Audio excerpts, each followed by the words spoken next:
including LeBeau, who wants to stay. LeBeau. Huh? LeBeau. That's From where? all those prisoners. From where? Oh, Orem. Orem. The Yeah, prison, that Orem, prison the in Orem. Orem. prison. Yeah. Sorry, I gotta turn the fan off. Oh God, it's hot in here. I may have to deploy the emergency shorts. Oh Jesus. That's how bad it is. So tell me about that song. I'm not really familiar with Terrence it. Trent D'Arby. On this day, 1987, Terrence Trent D'Arby, now Sonata Maitreya, Yeah, that's what confused me. released his debut studio album, Introducing the Hardline According to Terrence Trent D'Arby, A hugely talented person. featuring the singles Sign Your Name, Dance Little Sister, Wishing Well, and that was the first one that we got. Great album. A terribly talented person who just and was supposed to take off. Well- Was supposed to be the big thing. Because he kept telling us that he was the next big thing. Well, that was the his problem. people did. That was the problem. No, he did. He said it. He said, Yeah. I'm bigger than the Beatles. Is what he I'm said. more talented More and bigger. talented. Play a little bit of Wishing Well. That's such a great song.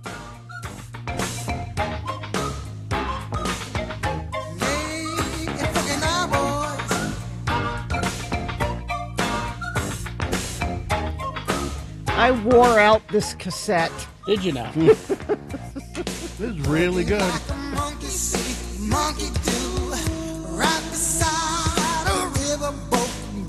Because he was cute, too.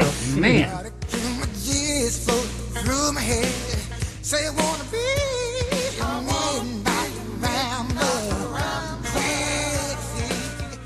So apparently Terrence Trent D'Arby's undergone some changes in his life. Yep. That's Sign Your Name.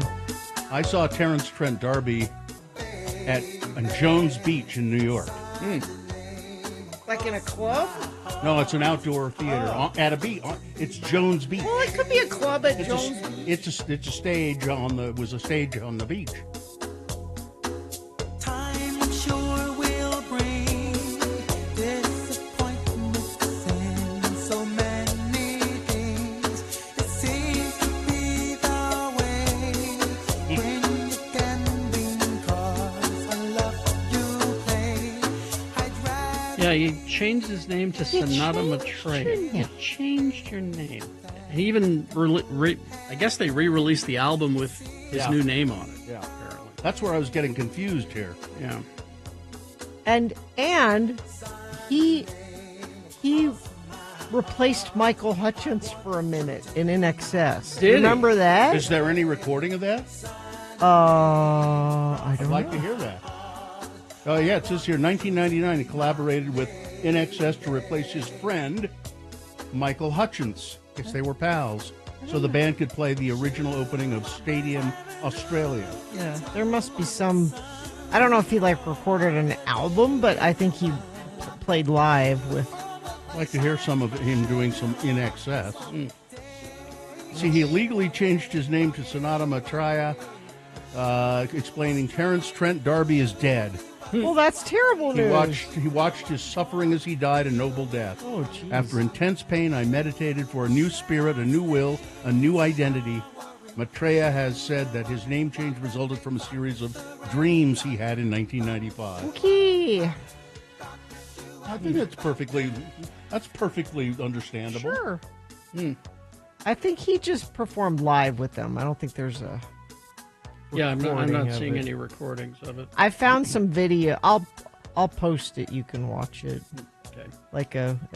He's at performing in Sydney with INXS. I'll post that. So I guess he didn't change. I was wondering if he had changed his sex, but No. no, he just changed his name and his. Huh. and the earth rotates to our dictates. Slowly we make love. Great voice.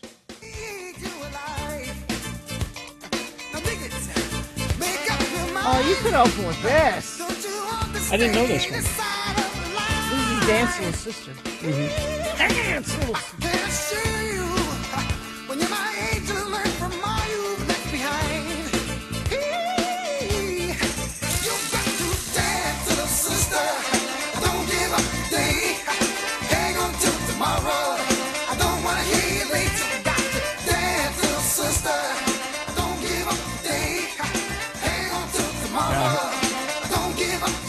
His most recent album, as Sananda Maitreya, was in 2021, Pandora's Playhouse. Let's hear what that sounds like. I DM'd you, Carrie. Yeah, some, I'm getting it. Okay. I'm getting there. Some what, Gina? The live in excess stuff. Or him performing with NXS. It's 1999. That's why it sounds like this.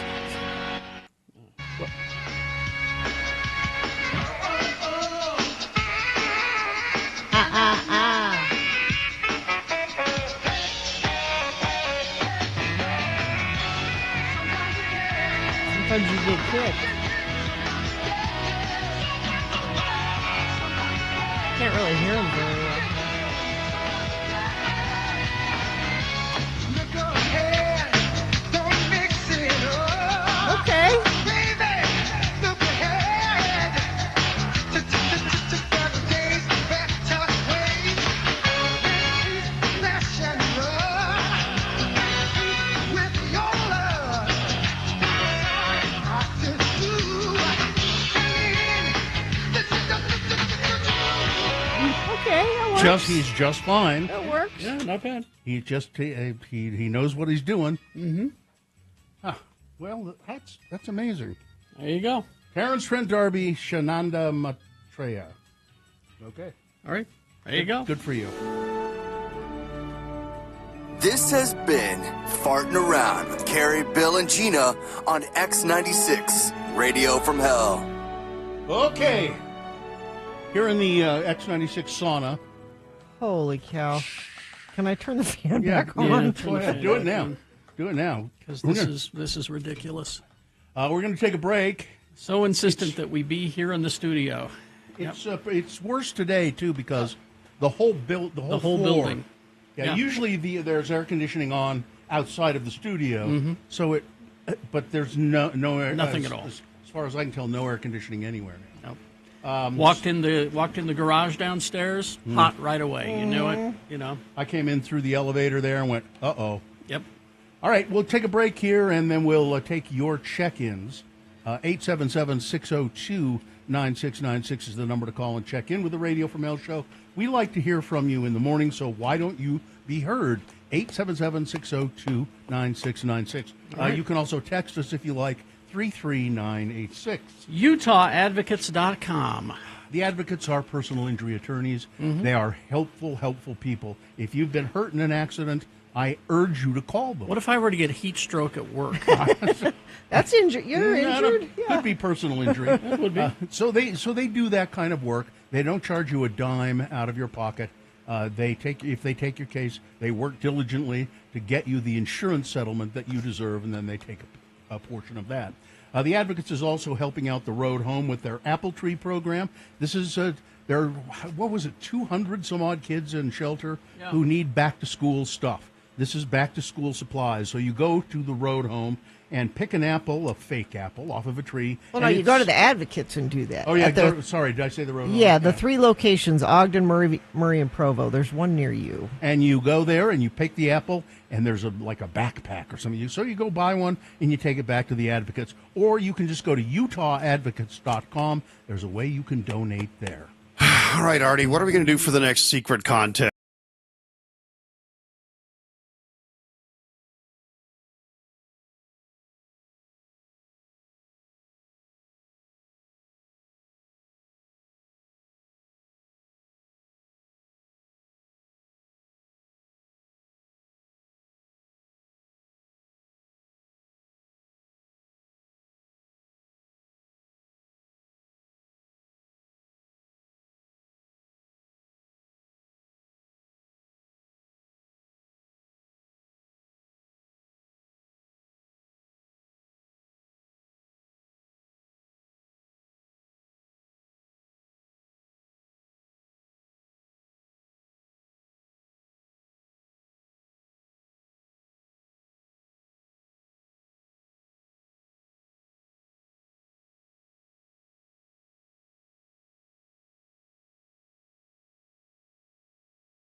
986. All right, 621. Let's get this over with.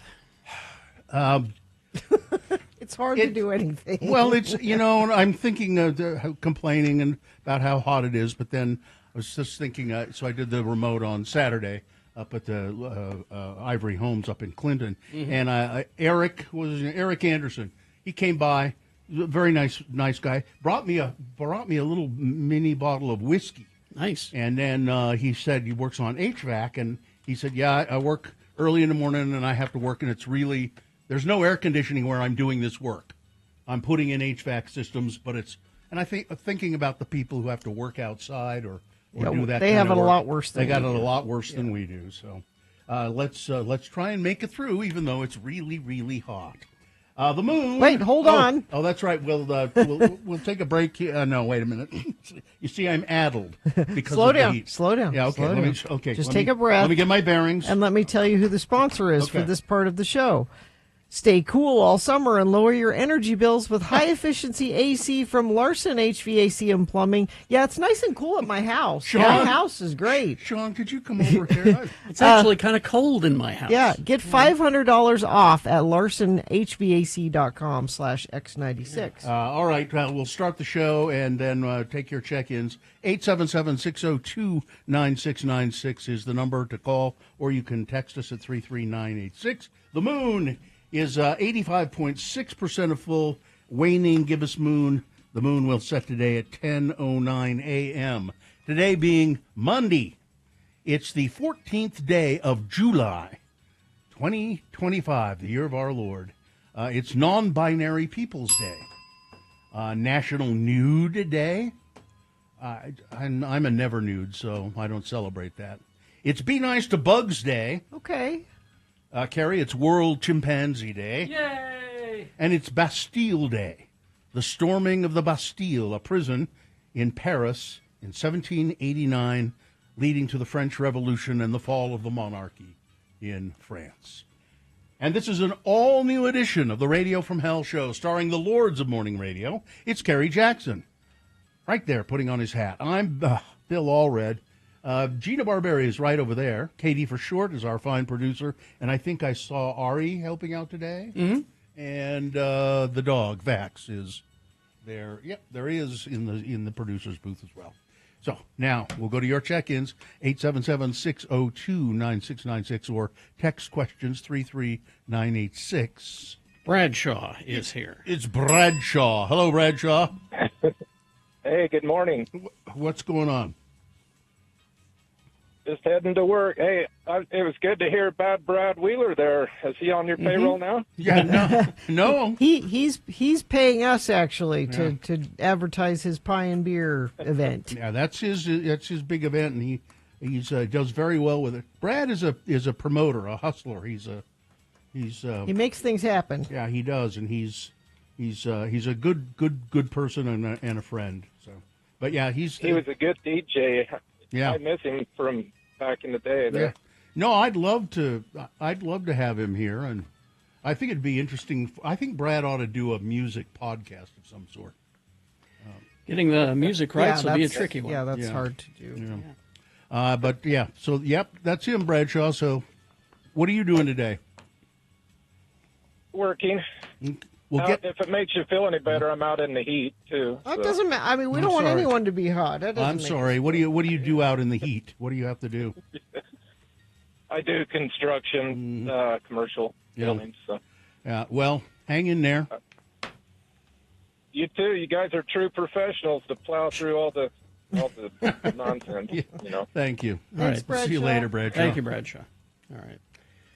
Let's see. Perry City listener checking in. Spent the weekend with my son's team at the Cache Valley Cup soccer tournament. The Vipers went undefeated into the championship, but lost 1-0 in the last minutes of the Cup final. Oh, it's a heartbreaker. How did your teams do on Friday, Gina?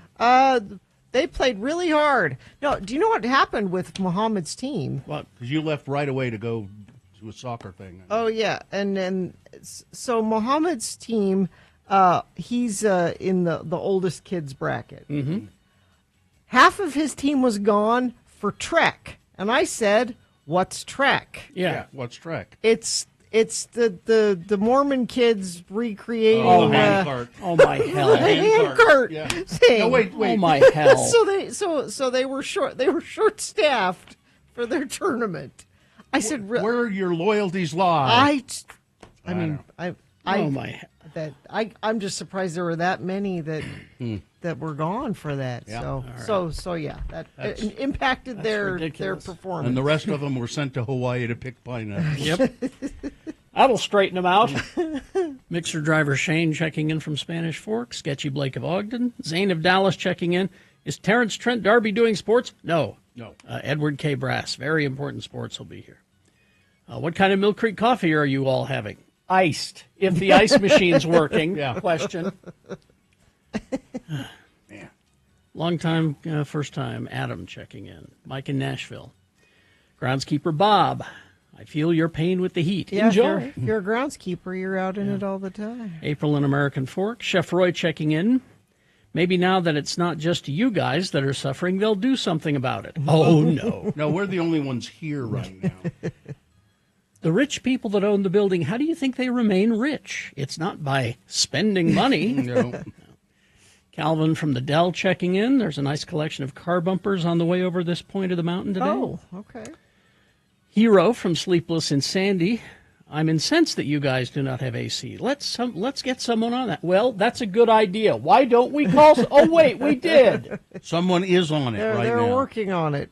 We call this person every morning at 5:30. Katie in San Pete County, back from a trip to Yellowstone. Seeing Old Faithful never disappoints. Oh, man. Flyboy Royd checking in. Happy Monday. Retired Johnny checking in from Murray. Meshach Averta. What a beautiful morning. Now, if Monday will follow that lead, it'll be great. Let's see. Thank you for the earworm. Let me share one with you. Bananarama, Cruel Summer. Yeah, I can see how that one could get stuck. Yeah. Johnny B checking in, listening while putting the finishing touches on some Tyvek for the weather barrier inspection at 8:30 this morning. Wish me luck. Good luck, Johnny. Ella the Nanny checking in. Let's see. Midvale's Rousdower checking in with some traffic for you, Gina. Yeah, got it. Oh, Johnny B, I meant to ask you, why do you have a ceramic Medusa on the on the outside of your house? Why a Medusa? Mikel of Reno. Why don't you all take a break, drive home, and demand to do the show from your homes? Or take the day. Yeah. That's true. Chicken Bucket Bryce from the most Spanish of Forks checking in. Salem Steve checking in. Big City SLC and Peter, the best son, ever checking in. Tim the Tree Guy checking in. Deseret Jim, J-I-M, of the northest of Salt Lakes checking in. Electric Arlen from Ogden. Thanks for the involuntary solidarity with us non-air-conditioned workers. Yeah. Might I recommend cooling towels? They really help. Oh, good idea. Cindy of Sunset, Tristan from the most west of Jordan's, Liza Brarian, I'm going to get my fan. Mark working in the metal shop. I feel for you suffering through the heat. We have swamp coolers that work until 10 a.m. Don't know what that means. And then they conk out. Do they conk out or do they shut them off on purpose? I don't know. Traffic. Yeah, we have Infiniteam assembling this morning. Thank you for helping out, letting us know what you're seeing on the roads, like Midvale's Rousdower checking in I-215 North to the 201 West, looking good. Happy Monday to those who celebrate. Midvale's Rousdower says. You can send us what you're seeing. UDOT not showing me anything right now. Says things are moving well everywhere. I have green cameras all up and down the Wasatch Front. Let's see if we can keep it that way this morning. Business owners, do you have $15,000 or more in employment taxes and don't know what to do? McClure and Stewart, your local trusted tax attorneys. Go to McClureandStewart.com today. All right, we will take a break. We'll be back after these messages and a song. The song is an On This Day. It's a song you've heard before, but it's an On This Day coming up. Also, big boy news. Frank Christ presents. Very important sports on the way as well, all coming up. Stockton 12 Honda. Stockton 12 summer event is huge. It's going on now at Stockton 12 Honda. The Honda summer event. Great deals on every new and every used Honda in stock. Inventory is moving fast, and the deals are not going to last. You better hurry in to Stockton 12 Honda. Now, the Honda Summer event, it goes through September 2nd, so don't miss your chance to drive away in a brand new Honda for less than ever. Save big at Stockton 12 Honda during the Honda Summer event. You can find, Hondas are great cars. I have one in my garage right now. I'm going to drive it until the wheels fall off. You can do that. Hondas, if you take care of them, they'll run forever. Now, if you don't want a Honda, they have deals on other cars as well. There, used cars and pre-owned cars in the lot. Stockton 12 Honda voted best import new car dealer for 2025, and also the all-new 2026 Honda Passport is in. Check that car out too. Southtown Auto Mall in Sandy. Stockton 12 Honda. Listen to Radio from Hell at Home when you first wake up.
Duran released their third single, I think ever, Girls on Film.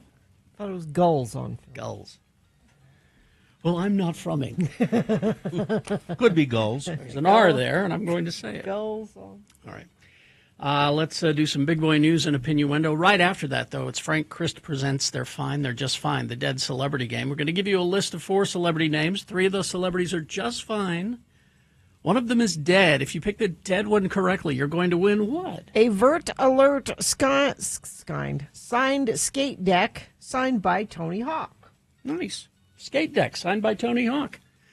877-602-9696. All you got to do is play Frank Christ Presents. Coming up after this, Big Boy News and Opinioendo. Brought to you by... Do you or someone you love struggle with addiction? Help is out there. Renaissance Ranch, one of Utah's best addiction treatment centers. They accept most private insurance and Medicaid. Schedule a free consultation at renaissanceranch.com. Wow. Superman. Wow. Everybody's, wow, Superman. Wow. Yeah. James Gunn had left the box office with a single bound. The Warner's DC Comics revival scored $122 million over the weekend in the U.S. alone. Worldwide, the total is $217 million. A movie that's vexed Warner's for years is now a hit. 2 more sequels are guaranteed. David Corenswet, Rachel Brosnahan, and Nicholas Hoult are officially movie stars. Wow, just like that. Gunn and Peter Safran are vindicated. So are Warner's chiefs like Mike DeLuca and Pam Abdi. They've had an incredible run this year. Sinners, Minecraft movie, Final Destination, Bloodline, all ruling theaters. They can now also count F1, actually an Apple movie, which they distributed in spite of Apple's marketing. Our attorney just showed me a story where James Gunn is suing the White House for $1 billion. That's not true? Not true. Oh. Not true. Fake news. Sorry. Superman will push away through Labor Day with repeat customers all summer, they're saying. And apparently it's so good that fans will go back and back and back. Did you see it? No. I'm going to see it probably today, maybe today. Now James Gunn can make Batman. He can make Wonder Woman, Flash movies, etc. Build the DC universe to match Marvel. And he seems to want to do that. That's his plan, yeah. He's got a 10-year plan, he says. But congratulations. And apparently the movie, most of the reviews have been really quite good, saying that, in fact, David Corenswet, Rachel Brosnahan, and Nicholas Hoult are, in fact, hugely, just great in it, and they will Good. Well, sad news to report. Wildfires at the Grand Canyon continue to burn. And the fire destroyed the historic Grand Canyon Lodge on the north rim of the Grand Canyon. I've stayed there a couple of times, and it was just a remarkable lodge, built in 1932 originally, and then it burned down because of a kitchen fire, and was rebuilt in 1930, and it's been standing since 1937. The Grand Canyon Lodge, the only lodging inside the park at the North Rim, consumed by flames. People were, of course, staying there, and park rangers said it had to get everybody out of the building as the fires moved in. Numerous historic cabins in the area were also destroyed. 2 wildfires are burning at or near the North Rim, known as the White Sage Fire and the Dragon Bravo Fire. That one is the one that impacted the lodge and other structures. This fire was started by lightning on July 4th, apparently. And Utah is also on fire. New wildfires broke out Sunday in central Utah, and officials say it's threatening numerous buildings, and they have had to evacuate several areas. State wildfire officials say the fire is burning in Sevier County. It's been referred to as the Monroe Fire and the Monroe Canyon Fire. The fire was estimated at 700 acres as of 8:30 p.m. Sunday, but it was moving. And it was first discovered about 2:20 p.m. in an area southwest of the town of Monroe. Officials say it's highly visible from Interstate 70. The Sevier County Sheriff's Office is ordering evacuations. Officials with the Fish Lake National Forest say that in an update Sunday evening that Magleby and Monroe Meadows were the areas being evacuated. Did you see the fire NATO? Oh, you didn't? No. At the Deer Creek fire. Like one. Oh, a tornado of fire. Yeah. Oh, yeah, I know those happen. Yeah, 10 buildings have been destroyed in that fire in the LaSalle area. It's the Deer Creek fire. The fire has grown to an estimated 9,000 acres and is 0% contained. Officials said Sunday they believe the fire was human-caused, though no further details were immediately known. There was an evacuation up in the and I think again these are mostly cabins and things like that, but people are staying up there. Late Friday night, officials updated the numbers to say that 140 structures were threatened, including 80 homes. 10 homes have been damaged and 5 completely destroyed. Unfortunately, a lot of unstable air masses in the area, and it's hard for firefighters to guess and predict what the fire activity is going to do. Trying to look to see if this mentions the fire tornado. Fire. I'll find the fire tornado for you. I don't see it here in this story, but it shows. I mean, they're kind of ranch houses, farmhouses, and it's not a pretty sight. Well, do OnlyFans murder? Let's find out. Get close to your radio for all of the lurid details with our crime reporter, Gina Barberi. Abigail White, you know Abigail White, surely, Bill. Her online persona is Fake Barbie. I don't know that. No. It's her OnlyFans persona. But after stabbing her ex to death, there was nothing fake about the murder charge. Thank you, New York Post, for that. White, who reportedly earned about $50,000 a year making adult content on the site, killed 22-year-old Bradley Lewis, 22-year-old, father of her 3 children. He's Whoa. 22. Whoa. Hours after he dumped her on March 25th, the pair had a tumultuous relationship with cheating on both sides, White alleging that Lewis was protective over the money she was making selling adult content. A neighbor called police after hearing screams from the couple's South Gloucestershire apartment. White told responding officers that she didn't kill him. She just was trying to scare him with the knife in her hand. Yeah. And the single stab wound that punctured his heart. He must have rushed forward. Yeah. She said, I'm not capable of killing him, although as police began to dig into her text messages and other things she had written, she had threatened to kill him multiple times. Many times, Yeah. yes. Stabbed him in the heart. Fake Barbie stabbed him in the heart. Donald Trump stood in defense of Attorney General Pam Bondi on Saturday, praising her for doing such a fantastic job as she faces intense scrutiny from some of the president's supporters over her handling of the files related to the disgraced financier and convicted sex offender Jeffrey Epstein. What files? Yeah. Oh, the ones that were written by Biden. Yeah, that's What's going on with my boys and in some cases gals? They're all going after Attorney General Pam Bondi, who's doing a fantastic job. We're on one team, MAGA, and I don't like what's happening. We have a perfect administration, the talk of the world, and selfish people are trying to hurt it, all over a guy who never dies, Jeffrey Epstein. The president suggested some of his political opponents created the Epstein files and that the outrage from some in the MAGA movement over the documents related to the case is exactly what Trump's longtime critics are looking for. For years, it's Epstein over and over again. Well, yeah, you kept bringing it up. Why are we giving publicity to files written by Obama? Why are we giving publicity to files written by Obama, Crooked Hillary, Coney, Brennan, and the losers and criminals of the Biden administration? So he admits they exist. Well, he Him says, remember- saying that that's who wrote them, then they exist. She passed out the files in binders Yeah. to all of these right-wing influencers, you know. And then suddenly it's, they don't exist. If they do exist, they were written by Obama.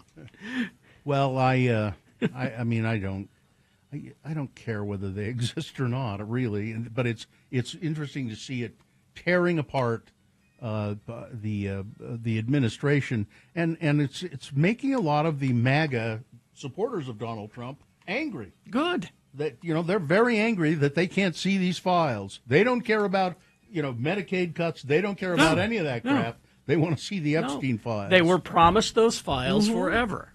The Democrats are trying to cash in on this as well. Good. Why aren't those files being released, the Democrats are Exactly. saying. So, it's because they don't exist.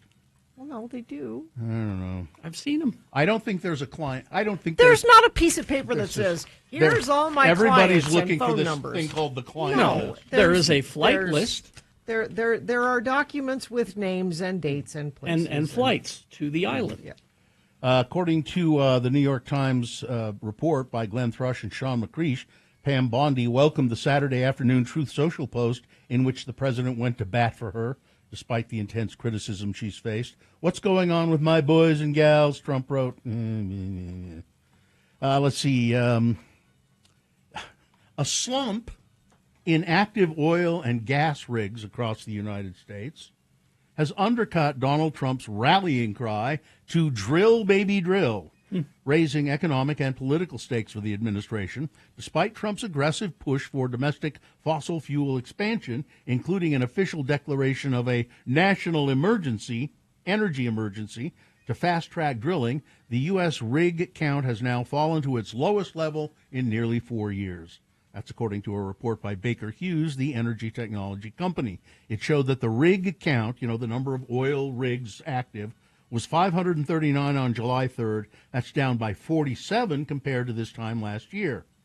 So Donald Trump keeps saying, drill, baby, drill, and they keep shutting off rigs. Yeah. With the gap between Trump's promises and the drilling reality threatens to become a flashpoint in the energy debate, executives and analysts say that the market forces lie at the heart of the rig decline. Flagging oil prices, investor pressure for financial returns, and technological shifts that allow producers to extract more oil with fewer rigs. U.S. crude oil prices have slid into the $60 per barrel, down 15% since Trump returned to office, potentially making some wells just totally unprofitable. Let's see. Oh, by the way, let's go back to the list. Dershowitz, Alan Dershowitz, who's probably on the list. Of course he is. But he says, I've seen the files. Yeah. And he says, documents are being suppressed to protect individuals. I know the names of the individuals. I know why they're being suppressed. I know who's suppressing them. But I'm bound by confidentiality. Please pay attention to me. Let me stir the pot. Yeah. And by the way, if there are Democrats on there, yes, I would like to know that too. Don't care. What? Yeah. There couldn't be Democrats on there. Sure. What do you mean, Democrats on that list? No, that can't happen.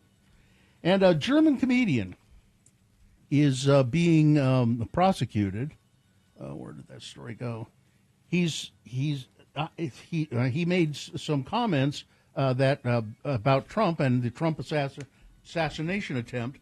Let's see. He will appear in court after he was charged for making a joke about the assassination of Donald Trump last year. And they're not going to let me look at this. But I thought humor was legal now. Not in Germany. Not in Germany. Humor hasn't been legal in Germany for a long time. all right. He made a comment about, he worked for a public radio station, and he made some comments about Donald Trump and the assassination, and it wasn't a very funny joke. They're not going to let me look at it now because We'll be following this story for you throughout the day. I have to get a subscription to the Telegraph before they'll let me look at it. What? All right. Sports, or not sports, weather and traffic, because very important sports will be here at 7. Outside, maybe we should go outside because it's only 70 degrees out there. Oh. Inside here, it is much warmer than that. High of 97 today. Tomorrow, 100. Wednesday, 93. Thursday, 96. We stay in this pattern for a bit. The Vert Alert is back July 18th and 19th at the John Huntsman Center at University of Utah. Vert Alert is a free 2-day Vert skateboarding competition and legends demo with the best Vert skateboarders from around the world, past and present. We have ticket links and more information at x96.com, and we are about to give away a Birdhouse skate deck signed by Tony Hawk to someone who wants to play Frank Christ Presents. Okay. They're fine. They're just fine. Oh. Now Frank is here. And Frank, you're not helping. Usually You come in and the temperature drops here in the studio, but I am not, no discernible temperature drop. Not when it's this hot. God. Frank has joined us in the studio. He is the Grim Reaper. The Reaper. A Grim Reaper. He is. That's right.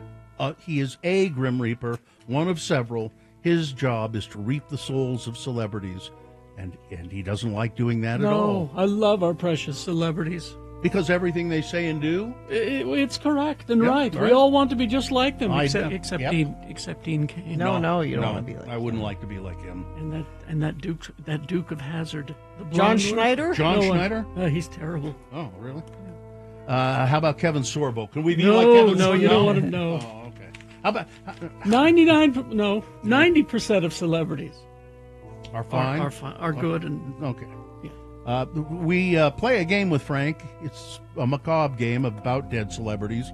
It's called Frank Chris They're Presents. fine. They're just fine. Frank has given me a list of 4 actors, and on this list, 3 of the actors are. they're just fine. And Frank is happy to report they're fine. But one of them Frank has taken, and it is the contestant's job to ferret out the dead celebrity. Who do we have? Cassidy is here. Cassidy, you say? Yes, Cassidy. Hi, Cassidy. Hi, How are you? I'm fine. I'm just fine. I'm glad to hear that, Cassidy. Cassidy, I want you to remain fine and just fine for a long time, too. If you can identify the dead celebrity, you'll win what prize, Gina? That signed Tony Hawk skate deck. Ah, nice. Are you ready, Cassidy? Sure are. All right, here we go. Because it's Bastille Day, the French Revolution, Frank has given me a list of actors in movies about the French Revolution. Identify the dead celebrity, you'll win the skate deck. Number 1, Mel Brooks. Brooks began his career as a comic and writer for Sid Caesar's variety show, Your Show of Shows. There he worked with Neil Simon, Woody Allen, Larry Gelbart, and Carl Reiner. He created the Get Smart TV series and many very funny movies, Blazing Saddles, Young Frankenstein, and Silent Movie, and History of the World Part 1, which has a funny chapter about the French Revolution. Number 1, Mel Brooks. Number 2 is Rip Torn. He was a prolific stage actor, and then he became a prolific film and TV actor as well. He was in The Man Who Fell to Earth, Bob Diamond in Defending Your Life. He was in Men in Black, Freddy Got Fingered, and on TV, he was the great Artie in The Larry Sanders Show. He played Louis XV in Marie Antoinette. Number 2, Rip Torn. Number 3 is Klaus Maria Brandauer. He was known internationally for his roles in Mephisto, Burning Secret, The Russia House, and White Fang. He also appeared in a couple of Bond films, and he was in Out of Africa with Robert Redford. He was in the 2-part miniseries La Révolution Française. Number 3, Klaus Maria Brandauer. And finally, Lee Taylor Young, number 4. Her best-known films were I Love You, Alice B. Toklas, The Horseman, The Gang That Couldn't Shoot Straight, Soylent Green, and Jagged Edge. She won an Emmy for her role on the hit TV series Picket Fences. Her French Revolution movie, Napoleon and Josephine, A Love Story. Number 4, Lee Taylor Young. Which actor is dead, Cassidy? I only know this because I was really sad when it happened. It's Rip Torn. Yes, we were all sad when poor old Rip Torn, who didn't know which house was his. He died in 2019 at the age of 88. Congratulations, Cassidy. You're a winner. Thank you. You're welcome. Hang on. Katie will tell you what you need to do. Well, I've got to go check on Jane Lynch. Jane Oh, Lynch. she's fine. She's just Frank. fine. Seems fine. She's 65. She's fine Yeah, today. she seems fine. Matthew Fox is 59. Lost. Yeah. Yeah, he could use a push. Check and see if he's sober. Yeah, he could use a push. Goodbye, everybody. Goodbye. Bye-bye. Nobody needing a push out on the roads, except out in Tooele. That's just that construction that's a nightmare forever. But no accidents being reported, and you haven't reported any either. But you can if you see something. Text us 33986. All right, KXRK Provo. We'll take a break. We'll be back after these messages with very important sports. Stand by for that. BigOTires.com. Yes, indeed. Tons of tires are on sale right now at Big O Tires through August 10th. Tons. Tons of tires. You can get up to $120 in savings on select sets of Michelin tires and get up to $200 in savings on select sets of BF Goodrich tires. And, of course, Big O is your one-stop shop before you hit the road on your next road trip. Air conditioning service, they have that. Well, they do. Yes, yes, they do. Stop in for trailer tires, brakes, free flat repairs, oil changes, tire rotation, custom wheel and tire jobs, and all kinds of, like, batteries. I mean, they have a lot of stuff for your car at Big O Tires. They take walk-ins, but schedule an appointment. That makes it really easy. Plus, you can go to bigotires.com and find the location that's nearest you. And remember, they have tons of tires on sale at Big O Tires now through August 10th. As we said earlier, 120 in savings on select Michelin tires, and also 200 on BF Goodrich.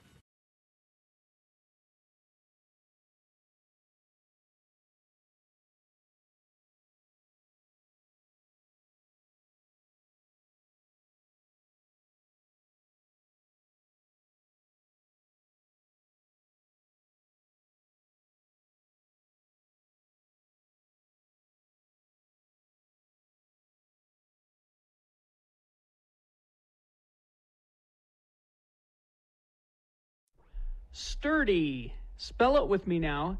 Sturdy. And now we'll use it in a little bit of dialogue, starring as our Utah friends LeVar and LeGrand. The scene takes place in LeGrand's family room as this conversation ensues. Again, the word is sturdy. A beautiful sight, we're happy tonight, walking in a winter wonderland.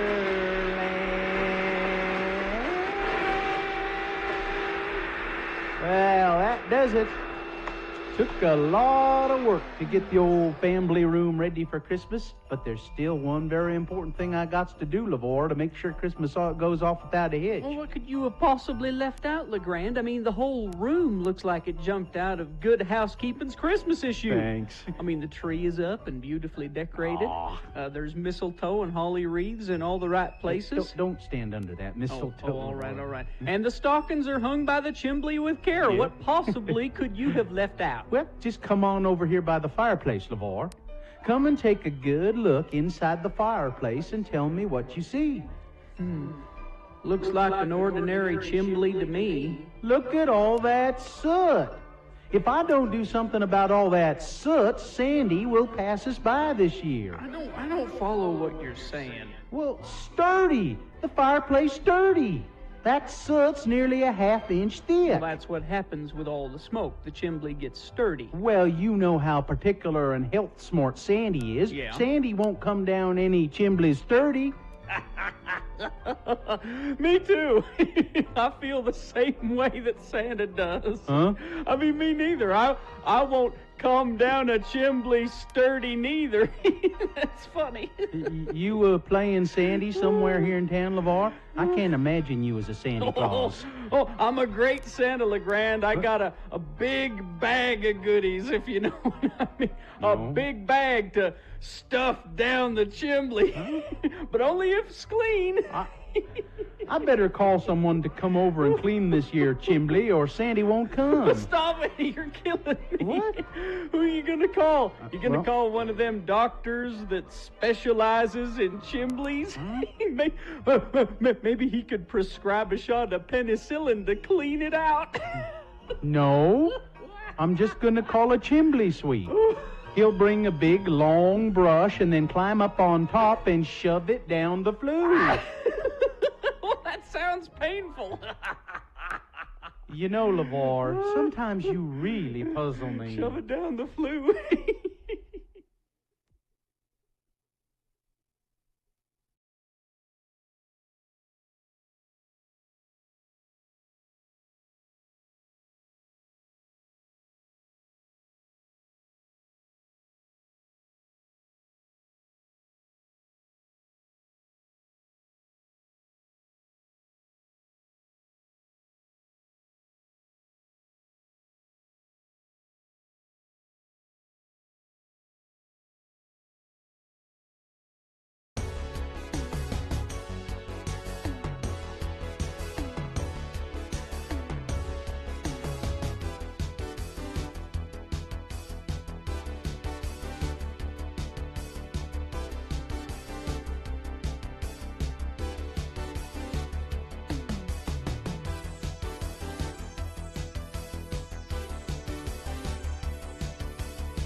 833-986.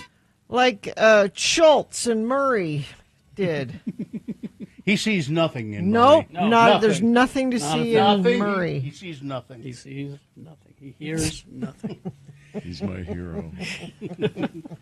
He has nothing. Speaking of very important sports, brought to you by. X96 welcomes Slightly Stupid with special guest Iration to the Granary Live July 27th. You can find out more about that show at x96.com. Yes, indeed, it is. Attorney at law and sports reporter extraordinaire, Edward K. Brass, or as we often refer to him, Mr. Amy Donaldson. He's here to do very important sports, which he'd rather do than go to court. Absolutely. But he 100%. gets to do both today, apparently. I'm all dressed up with nowhere to go. You look sharp today. Hey, thanks. Yeah. My shirt's clean. That's good. I just came back from the cleaners. There's nothing. I haven't spilled anything on it yet. You'll have a Bahama Mama on that later. Sure. Speaking of shirts, I picked you up a little something in Japan. Oh. I got you. Oh. Godzilla shirt. Oh. Figure you could sleep in it or work out in it. I don't know. Oh. It's beautiful. Wear that to court. Where that in court. Thank you. See how the judge feels about that. I think this Brass. particular one doesn't have any sense of humor, so I'll be watching myself with that one. So, What's going on in sports, sir? Well, I mean, this is the Epstein files are in the back of my car edition of Very Important Sports. You know, I'm pretty sure they are back there. You have a lot of files. Yes, and I will get you, each of you, an autographed picture of Pam Bondi, and you can talk about that later Please. on. Don't be so mean. So for Pittsburgh Pirates shortstop Mauricio Paez and San Antonio Regional FEMA coordinator Raul Montemayor, brown skin does not equal probable cause to detain anyone. So keep that in mind, gentlemen. No Formula One news until July 27th, when the Moet and Chandon Belgian Grand Prix will be held in Spa, Belgium. And as any devoted, very important sports listener can tell you, that was the site of Kaiser Wilhelm's last headquarters in World War I, the war to end all wars.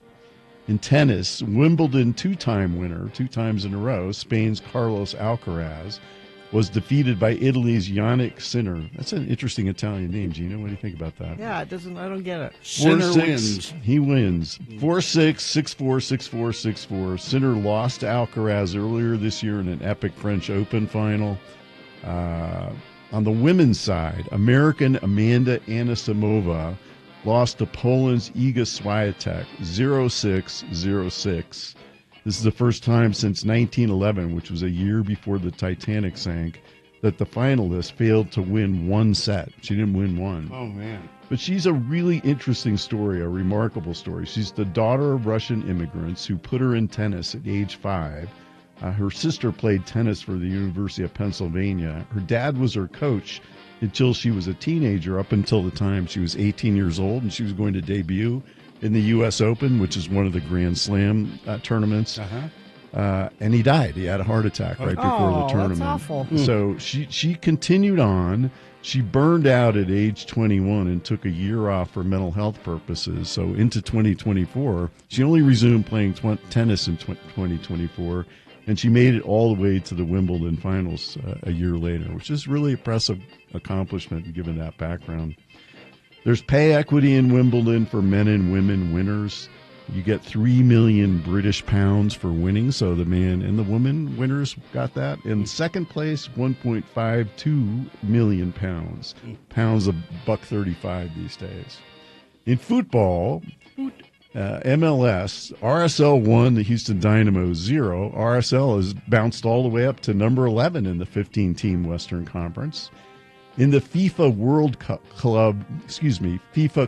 World Cup, not to be confused with the FIFA World Cup. Yeah, I was actually a little confused about this. Yeah, this is just for the clubs, good clubs around the world. Chelsea 3, Paris Saint-Germain 0. Paris Saint-Germain won the Champions League just a few weeks ago, really. And they couldn't get Trump off the stage. No, They that's tried right. desperately to get him off the Yeah, stage. and there's the pictures of him that people think that he's wearing catheters and diapers and all this other stuff. But he was there. There were 2 goals and an assist by Cole Palmer for Chelsea.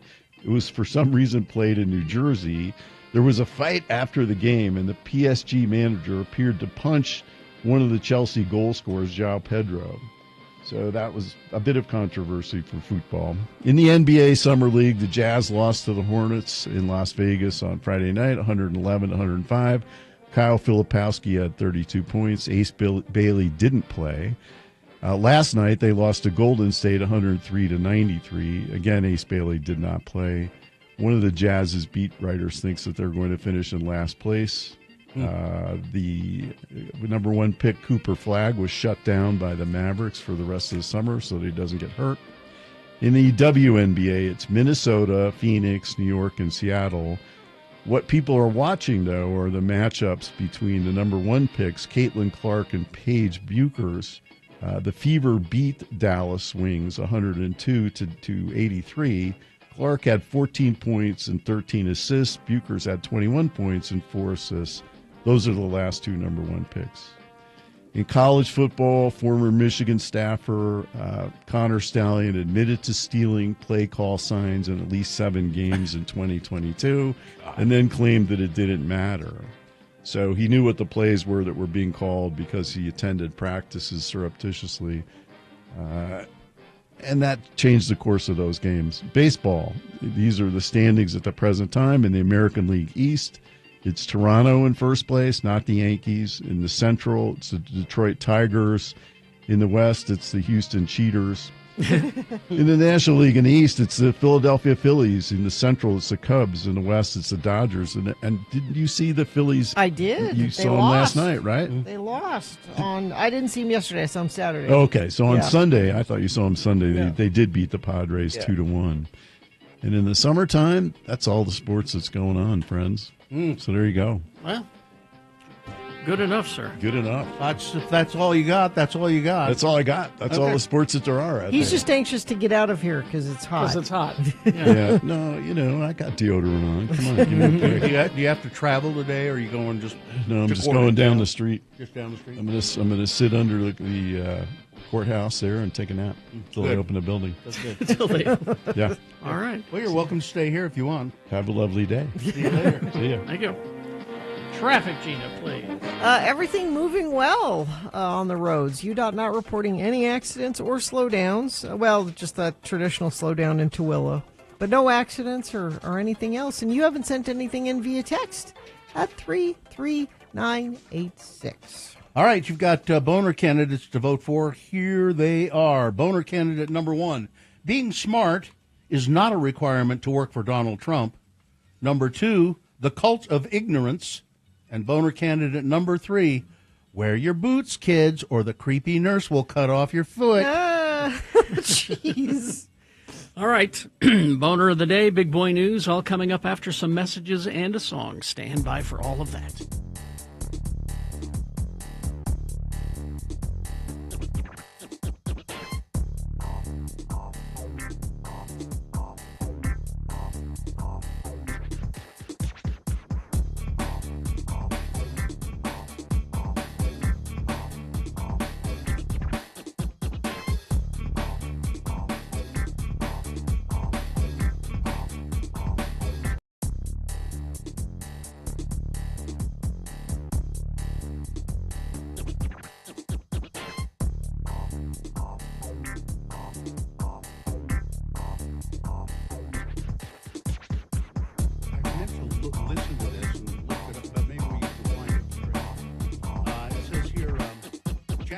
Has made UK chart history with the shortest ever song to reach the top 40.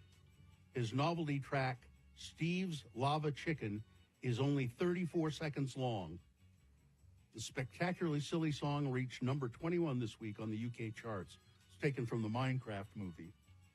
First thing that comes up. It counts as a full song? Apparently, Black performs the song in the film as the character Steve, as he shows the other protagonists around the alternate universe, the overworld, and hymns the virtues of chicken cooked in lava. That's a it. talented guy. Steve's Lava Chicken is Black's highest UK chart position yet, beating both his track Pod with Tenacious D and another song from a video game film tie-in, Peaches. Yeah, that one was a while ago. And that one's Mario really Brothers. That one's 90. 95 seconds long. Yeah, that one was not, and it made the charts in England. 95 seconds long. Now there's a full length version of Steve's Lava Chicken. It might be just too much. It's a minute and 15 seconds. So that's the full version. I didn't know. Let's see. The Peaches was another of the shortest charting songs in chart history, behind the likes of the Simpsons movie song Spider Pig. Spider Pig. 64 seconds long. It sounds painful. 86 seconds. Liam Lynch's punk hit, Whatever, United States of Whatever. We used to play that. 86 seconds long. I was just thinking about that the other day. I think we ought to play that more often. Very cool. I love that. Yeah. All right. Phew. Let's see. One other. Welsh rockers, a band called Those Damn Crows, got their first UK hit #1 with God-Shaped Hole. Are we sure we can play that? That It's might be no, something it's on the charts in England. Those Damn Crows with their song. It's warning me that I shouldn't play it. Oh, really? Yeah. All right. We'll have to check it out later then. Yeah. I like the name of that band, though. God-Shaped Crows. No, Those Damn Crows. Oh, Those Damn Crows. God-Shaped Hole. God-Shaped Hole. All right. Jack Black is really talented, and I get the feeling that he sometimes wastes it all. What do you mean? He's in the most profitable movie of the year so far. Well, that doesn't mean it's good. But well, what means it's good? Does he seem like a person who's concerned about what's good? No, not at all. That's Exactly. kind of what I mean. It's if you want to see Jack, he has a beautiful voice. Yeah. And if you want to see Jack Black in a understated, not crazy Jack Black, sweet, good movie, he's in The Holiday. Yeah. With Kate Winslet and Cameron Diaz and Jude Law.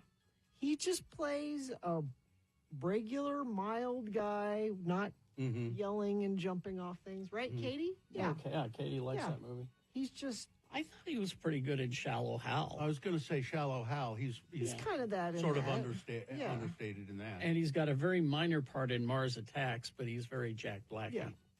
But he's... My point being, he's very capable of doing other things. He's not just that. But he doesn't do it very often. No.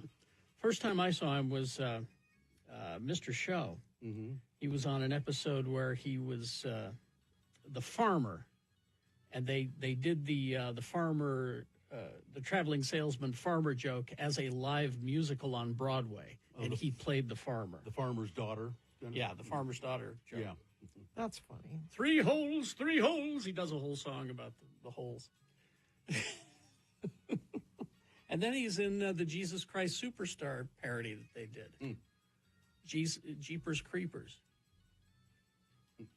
That was the first time I saw him. Anyway. Well, he's got a really beautiful voice. I'd like to hear him do something sort of more serious with it. If you know what I mean. I don't.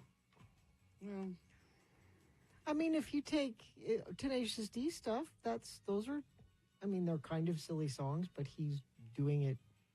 He's doing it for real. Yeah. Yeah, he's doing it more seriously, I guess. Yeah. I don't know what I'm. What do you want from Jack Black, Bill?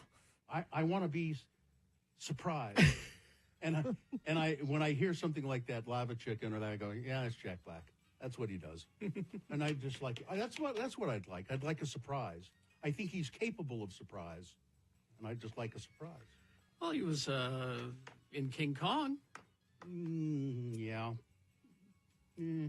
High Fidelity, I liked him in I liked him in High Fidelity. That's the first time I saw him.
In 1982, Talk Talk released their debut studio album, The Party's Over, featuring Mirror Man, Today, and the only song that you know from that album, Talk, that one.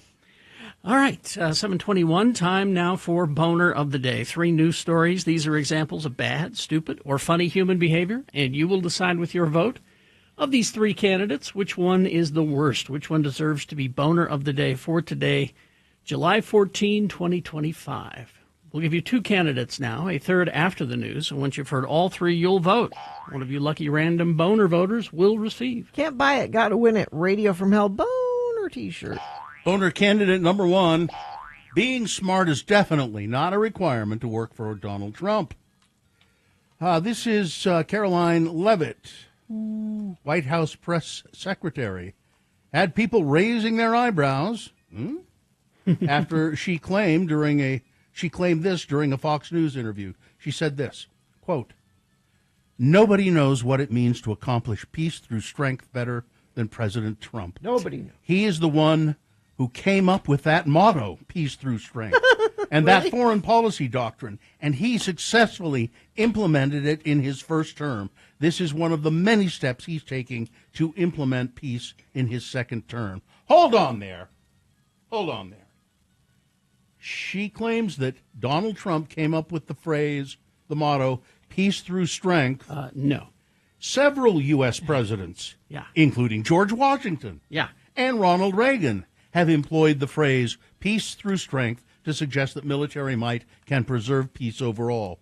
It was also used during Republican Barry Goldwater's campaign in the 1960s. The phrase peace through strength traces back to the Roman Emperor Hadrian, who ruled from 117 to 138 A.D. And my guess is you could mention all of this to her and she would still insist. Yeah. That, well, because they never admit they're wrong. Known for reinforcing the empire's borders with fortifications, which he said, this is peace through strength. Moreover, according to Google's, if you just Google the phrase "peace through strength," it appeared in American literature first in 1937, and its prominence grew through the Cold War, particularly after the publication of Bernard Baruch's 1952 book, which was titled "Peace Through Strength." People were not impressed with Leavitt's claim. Boner candidate number 1: you do not have to be smart. It's not a requirement to work for Donald Trump. Here's Boner candidate number 2, the cult of ignorance. Let me read this. There is a cult of ignorance in the United States, and there has always been. The strain of anti-intellectualism has been a constant thread winding its way through our political and cultural life, nurtured by the false notion that democracy means that my ignorance is just as good as your knowledge. The Boner candidate is, after a week inside a Salt Lake City courtroom, facing charges of running a fraudulent COVID-19 vaccination card scheme during the epidemic. The case against Utah, I'm not going to call him a doctor. The case against Utah plastic surgeon, the case against Kurt Moore has been ordered dropped by the Attorney General, Pam Bondi. The Attorney General ordered the U.S. Department of Justice, which he oversees, to dismiss the charges on Saturday, ending that trial that began on Monday. Moore gave his patients a choice when the federal government refused to do so, claimed Bondi in a social media post. He did not deserve years in prison that he was facing. It ends today. Moore's trial came over 2 years after a federal grand jury. So Bondi is saying, I don't care what a jury found. I don't care. A federal grand jury indicted him, claiming that he and 3 co-defendants ran a COVID-19 vaccine scheme out of the Plastic Surgery Institute of Utah in Midvale. And they claimed that he did that because he did. Yes. Moore and the others were with the scheme, along with destroying legitimate vaccine doses and administering saline shots to minors. According to the indictment, the group destroyed more than $28,000 worth of legitimate COVID-19 vaccines and distributed at least 1,937 fake COVID-19 vaccination record cards. During the trial, Moore's former co-defendants, including Carrie Burgoyne and Sandra Flores, took the stand for the prosecution because they got plea deals. Burgoyne entered into a plea agreement into a misdemeanor charge, while Flores entered into a diversion agreement. Bondi's decision was applauded by Republican Utah Senator Mike Lee. Kirk Moore stood up in the face of enormous pressure to fight against government overreach.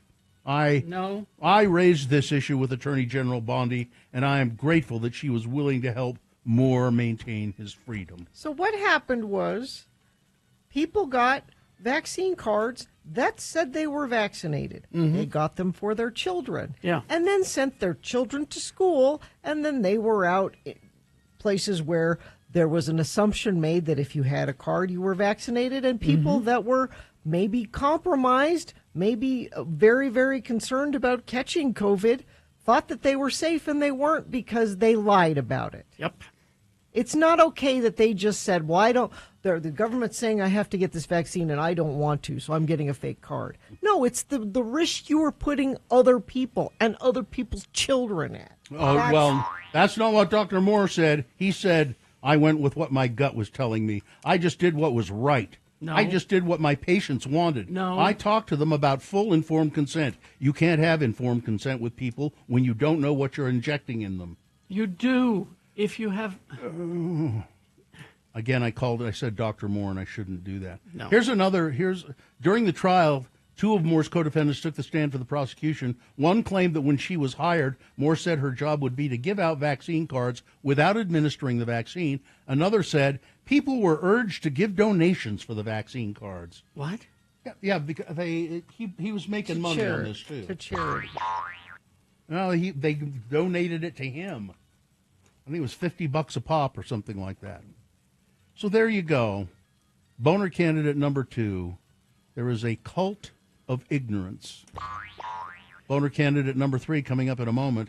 Wear your boots, kids, or the creepy nurse will cut off your foot. Boner candidate number 3 coming up after this. Big Boy News and Opinioendo brought to you by. Now through August 10th, get up to $200 in savings on select sets of tires. Plus, Big O Tires offers expert services on brakes, alignments, oil changes, and more. Big O Tires, the team you trust. Well, I've never been particularly a fan, but I'm here to say go, Rosie, go. Rosie O'Donnell is just not accepting Donald Trump's bizarre threat made yesterday. Trump grabbed the headlines by posting that he was considering revoking Rosie O'Donnell's American citizenship. He can't do that. No, of course not. Of course, he has no power to do that or to prevent her from traveling. She is a 100% U.S. citizen. He thinks he does. The 14th Amendment of the Constitution protects and cannot be overridden. Here's what Rosie says. The president of the USA has always hated the fact that I see him for who he is. Yep. And she's talked about it for years. I see him for who he is, a criminal con man, a sexual abusing liar out to harm our nation to serve himself. This is why I moved to Ireland. He is a dangerous, old, soulless man with dementia who lacks empathy, compassion, and basic humanity.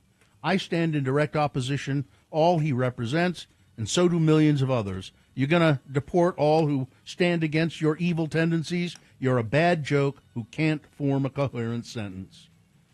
But Trump said, I'm going to take away her citizenship. She's trying to do I don't know if she's done it yet, but she wants dual citizenship. She wants to become an Irish citizen as well, and you can do that. And there's no way he can take away her citizenship. No way. Let's see. Of course, really the big story we should be talking about all week is a dangerous heat setting in. Highs will continue to trend anywhere from 5 to 10 degrees above normal for the week. Temperatures across northern and central Utah will reach the upper 90s over the next several days. For Washington County, St. George, 110 to 115 degrees through the week. Overnight lows will only dip down into the low 80s in St. George. It's the 70s here, actually. Yeah. That's not going to cool off much at No. all. Are we talking about in the studio? Oh, or no, in the studio. outside? Yeah, we can go outside where it's 70, and that's much more comfortable. Yeah. It's I heard somebody talking about climate change. A scientist. It was a scientist, a weather scientist, and he was asked, "Well, how do you relate climate change and just the weather?" And he said, "Well, the weather is what it is, and climate change is like steroids. Whatever weather condition you have, it's on steroids, and it will continue to get worse." Navy Federal Credit Union will no longer have to refund $80 million to servicemen and women for illegally charging them overdraft fees on their accounts after Donald Trump-led Consumer Financial Protection Bureau moved to dismiss the case. Party of law and order there. In the latest example of how the Trump-led Consumer Finance Protection Bureau is undoing much of the work it did under President Biden, even in instances where the bad actors agreed to provide redress and compensation to victims. The case dates from late 2024 and deals with an issue known as authorized positive overdraft fees, which happen when a bank initially approves a debit card transaction, but later charges the customer an overdraft fee when that earlier transaction settles, typically a couple of days later, and there's insufficient funds in the customer's bank account. Navy Federal was found to authorize these types of overdraft fees between 2017 and 2022, later stopping the practice and refunding some customers who were impacted. But under the previous settlement, Navy Federal would have needed to pay about $15 million in fines to the Consumer Finance Protection Bureau and refund $80 million in illegally paid overdraft fees. But not anymore.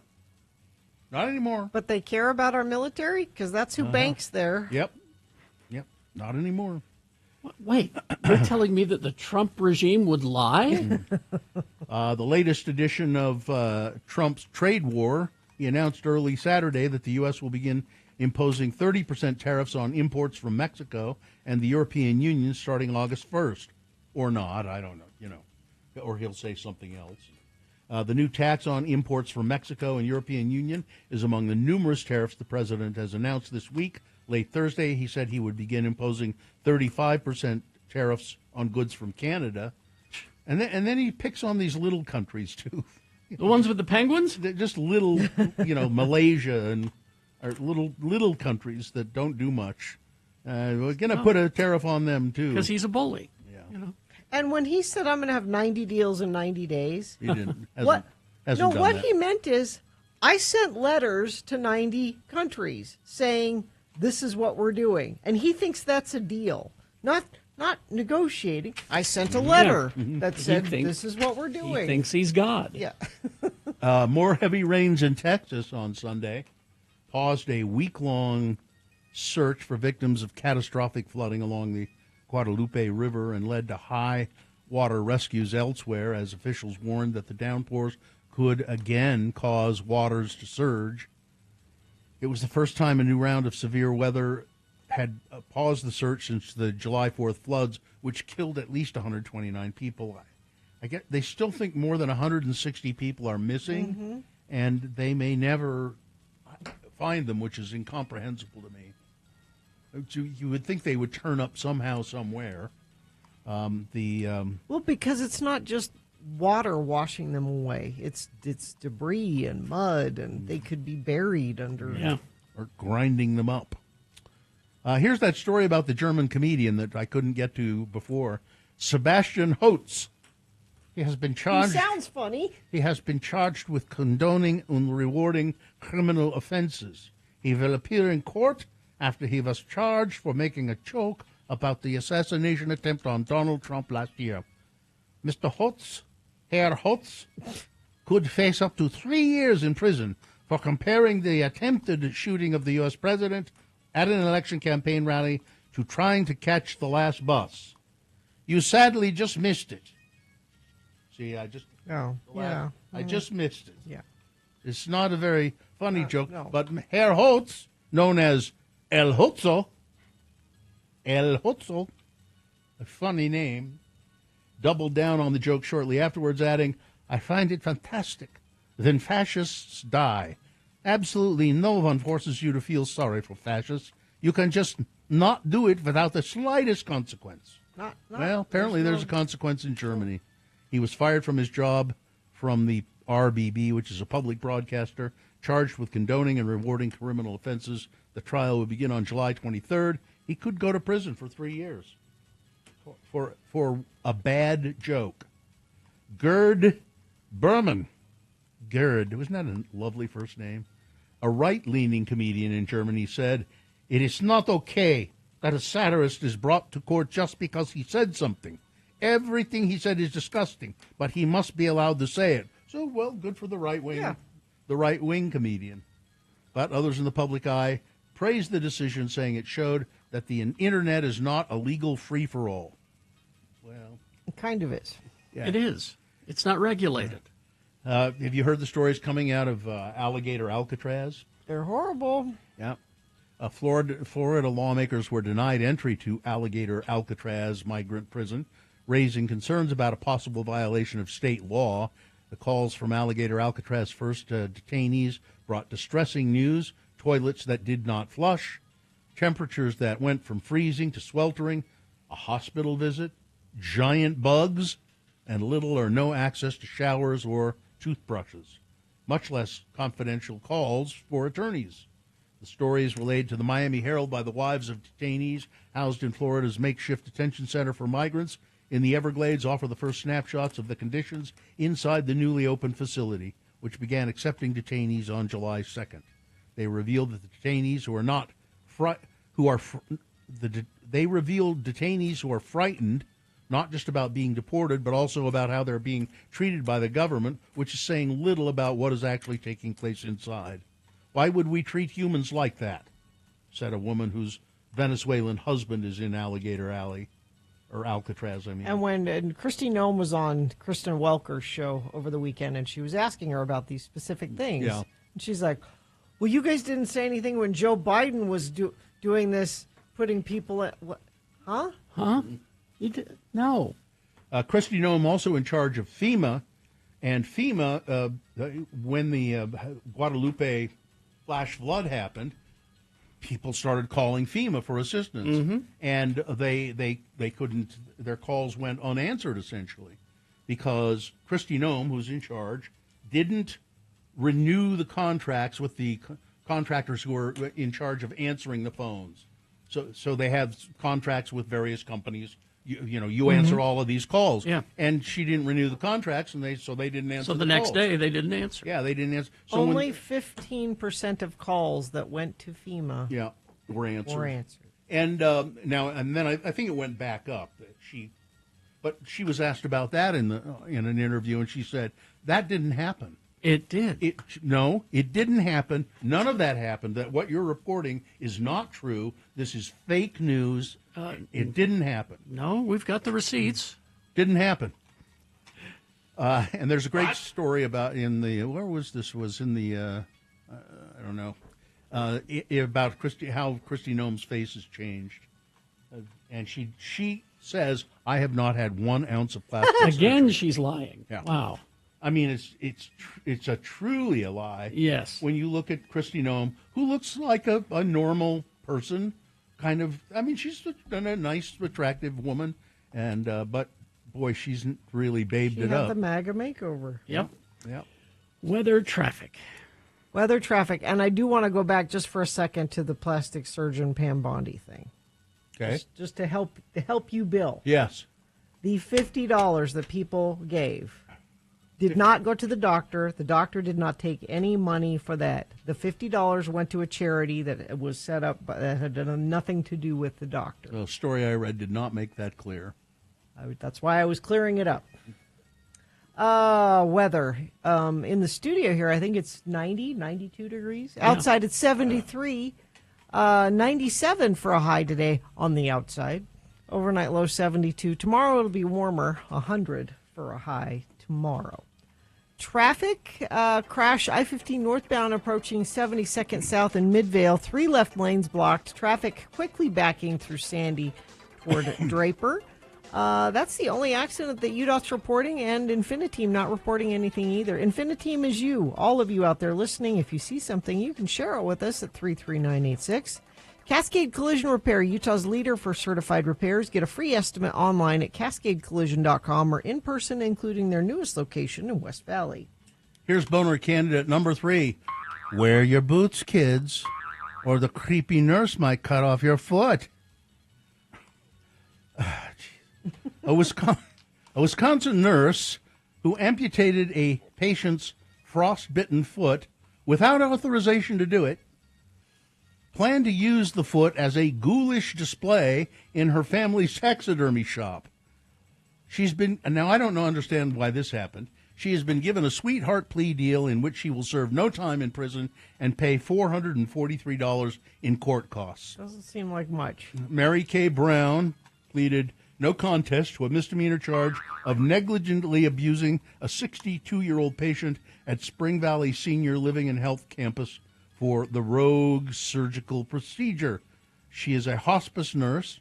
She amputated the patient's foot without permission. The patient died some days later, although no definitive link was made between his death and his amputation, according to the criminal complaint. She was initially charged with intentionally causing great bodily harm and mayhem and physically abusing an elder person, both felonies which would have carried up to 40 years in prison. The patient was brought into Spring Valley Senior Living with severe frostbite on both feet. The victim, Doug McFarland, was being treated for severe frostbite after suffering a fall at his home. His feet had become necrotic. After cutting off his right foot, which she referred to as mummy feet, she told her nursing home colleagues that she planned to preserve the foot and display it in a taxidermy shop owned by her family as a graphic warning about the dangers of frostbite. It's to help people. She planned to display a sign with the foot that said, "Wear your boots, kids," according to the charges. Wow. Wear your boots, kids. It's a public service. It's I the don't dangers know. of frostbite. Maybe that's why they gave her the sweetheart deal. She was just trying to help. Her sister, oh, this is good. Her sister, Heidi McFarland, said she was extremely upset when she learned of the unauthorized procedure. When I found out, I pretty much lost it. I said, "What the hell? What did you do? I can't believe it." Owner candidate number 3, wear your boots, kids, or the creepy nurse will cut your foot off. All right, let's review the first 2 and vote. Boner candidate number 1, being smart is not a requirement to work for Donald Trump. That's Caroline Levitt claiming, by God, Donald Trump was the one who came up with the phrase peace through strength, and he's been doing it. He's been doing it. Peace through strength dates back to, Roman Emperor Hadrian said it. He's claimed to come up with a lot of words that have already been. Groceries. Yeah, that's Groceries, that's a word. People don't use that anymore. That's a word that have you groceries, Beautiful word. Yeah. Boner candidate number 2, the cult of ignorance, the plastic surgeon here in Salt Lake, who was scot-free. He's off scot-free because he did the right thing, didn't he? Because Mike Lee made a phone call. By doing the fake vaccination cards and destroying $28,000 worth of COVID vaccines. And putting people at risk. And then boner candidate number 3, wear your boots, kids, or the creepy nurse will cut your foot off. All right, here we go. Time to vote for boner of the day. 1, 2, or 3. Remember your candidate number, the one that you think is the worst. The one that you think should win boner of the day. 1, 2, or 3. Put that single digit in the message of a text, and then text that to 33986. Or you can call Katie in the producer's booth. She'll take your live voice vote at 877-602-9696. Or go online, x96.com. Look for the box that says Boners, July 14, 2025. Click and vote. If you don't see that box, refresh your browser. It'll appear. Click and vote. All right, you got like 3.5 minutes to get your vote in. Bill Frost telling us what's on TV at 8 o'clock. We got Beat Gina coming up. Stand by for all of that. All right, vote.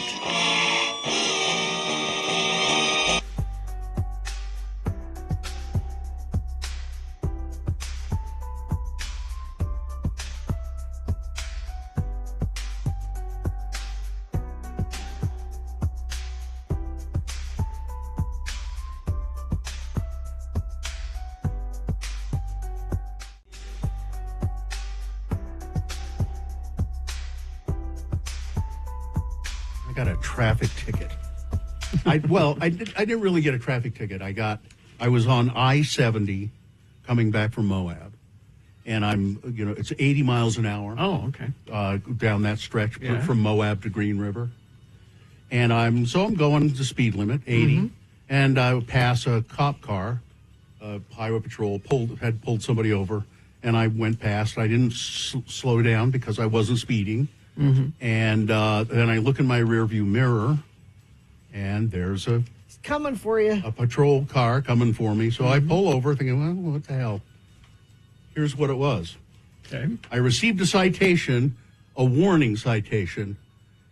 It is now Utah law. I don't know if this is new or the guy said it like it was new. If you need to go pull into the other lane. Yeah. Now, I usually do. Because it's dangerous. I usually do. But for some reason, he was there was a big wide shoulder and the cop was, but he said, he was very nice and friendly. We're just warning people today. Oh, okay. We just want to warn people that this is a law and but they actually wrote up a citation warning. Yeah, a warning citation. Yeah, it's there have been several police officers hit by Yeah. people. Well, They get I- out of the car to, I understand that it's Yeah. that it's important, and I usually do it. But he was so far over that I didn't. and it's a good bother. habit to get in now because it's a bigger problem in the winter Yeah. when roads are slick and it's harder to see. And It was the Emery County Sheriff's Office, but the guy who came up to my car was not. He was not an officer. I mean, he had a uniform, but he was like some sort of intern. I think he was an intern. traffic intern. Yeah, he said, "I'm the trooper and I." So he said, "The trooper and I were pulling people over just to warn them." But he did have But it worked. You're going to be more.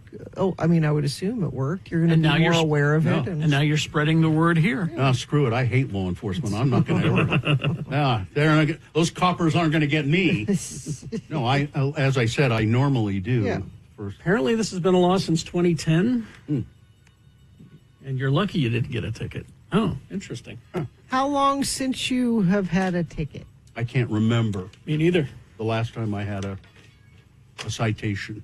Me neither. I think maybe the last time I had a citation was when I rear-ended somebody because I was being inattentive. Oh, actually, Guy looked it up. It went into effect 5/3/2023. Oh. So it is new. It is reasonably new. I thought that's what he said. This is, Yeah. it's a new law. All right. Let's see. No traffic, so we won't even waste our time with No. it.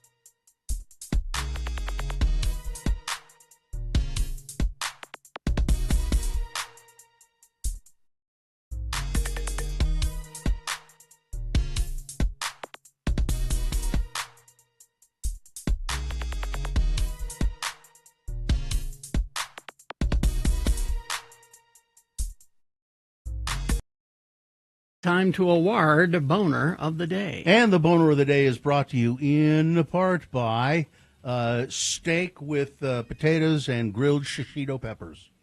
And Salt Lake Acting Company's summer show, The Secret Lives of the Real Wives in the Salt Lake Hive, runs June 25th. That happened already. Through August 17th, this production is a cabaret-style show with table seating, theater seats. You can bring your own food and drink. Get tickets at saltlakeactingcompany.org. Well, it's interesting. I thought all of the candidates were sort of classic boner candidates in a way. But let's see. Number one, the being smart isn't a requirement to work for the Trump people. That's got 39 votes. 35 votes for boner candidate number 3. Wear your boots, kids, or the creepy nurse will cut your foot off. But the cult of ignorance, the just just letting this guy off the hook, this plastic surgeon who defrauded people by doing fake vaccination cards for COVID. Injecting saline instead of vaccination. In kids. In kids. Dumping the vaccination down the drain. And putting other people at risk. Because, look, And- see, I have my vaccine card. My kids can go to school. I can... And then all it takes is a call from Marjorie Taylor Greene. Or Mike Lee. Well, we hear it's Marjorie. Oh, it was Marjorie? Yeah. Mike's taking credit for it. But Well, of course. yes. Step aside, Marge. I'm a senator. That's your boner of the day for today, July 14, 2025. Now qualified to be boner of the week. All right. I was out of town this weekend. Oh, is it time? Yes. This program to give you a bulletin just received from one of our naval units at sea. That's right. It's Hello, sailor boy. I went to visit my sailor son Festus in San Diego. Did you this go on weekend. go on his ship? I did not. Does he have a ship? He does not have a Well, ship. he's not much of a sailor. There's lots of ships around. Has he even been on a ship? Yes. Those are underways, Bill. He has done underways. I see.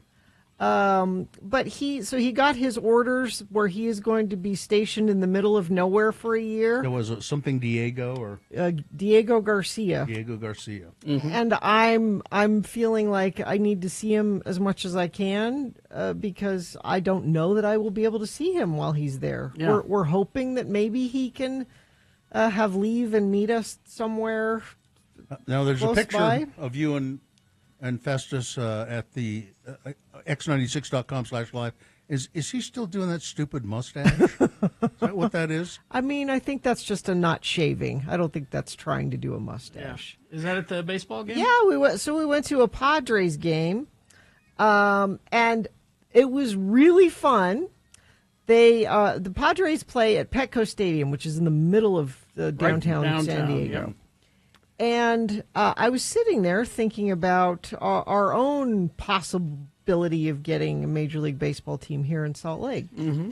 And so this was on Saturday, and they always put up the attendance. It's the however manyth game in a row that we've sold out Petco Stadium. Really? And I on Instagram, I didn't send Katie this, but there's video that I took of the stadium. It's packed. And said there were 43,000 people here today at Petco Stadium. So this was an afternoon game Yeah, during the week? on Saturday. Oh, no, it was a Saturday. On Saturday.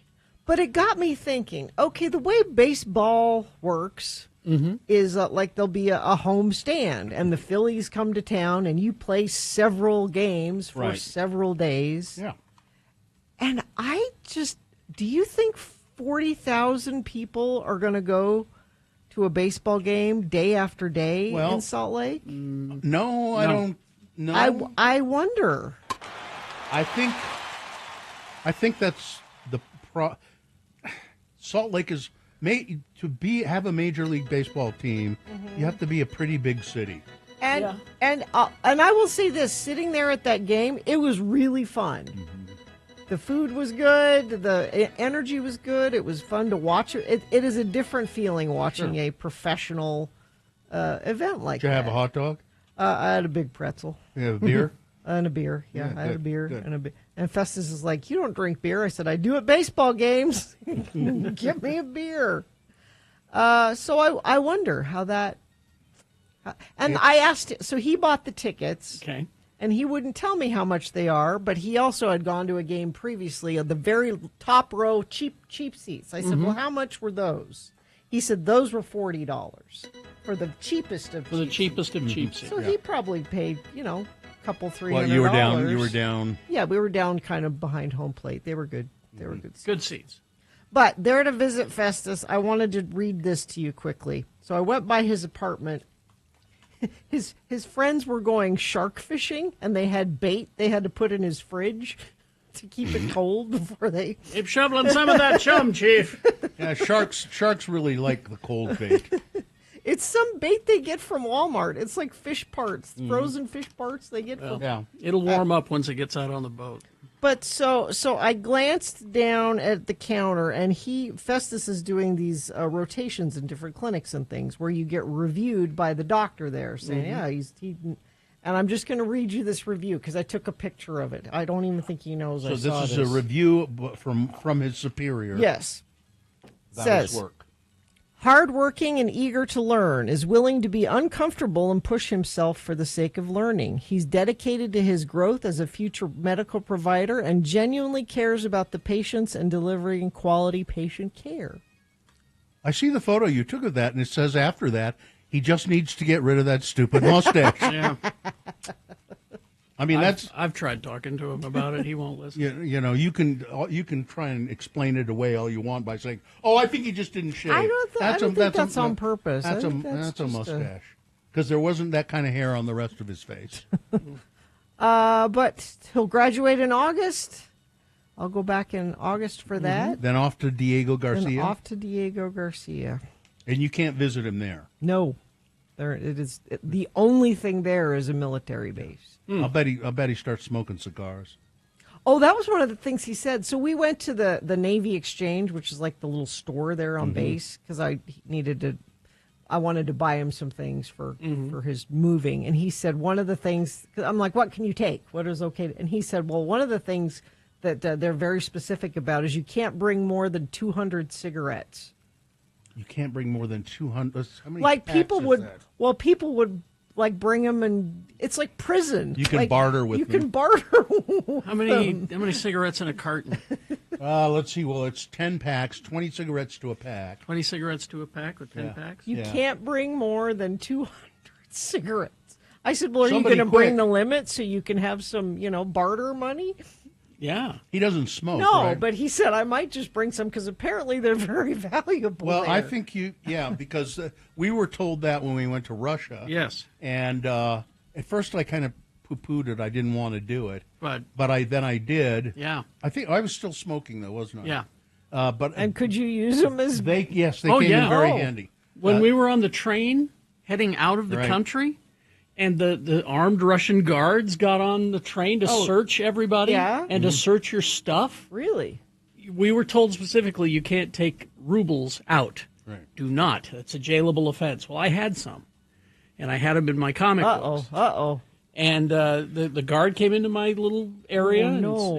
and was about to go through the comic books, and I said, here, and handed him a pack of Reds, and he went, thank you. Put them in his pocket, And walked away? It worked. Yeah. Yeah, there Wow. was.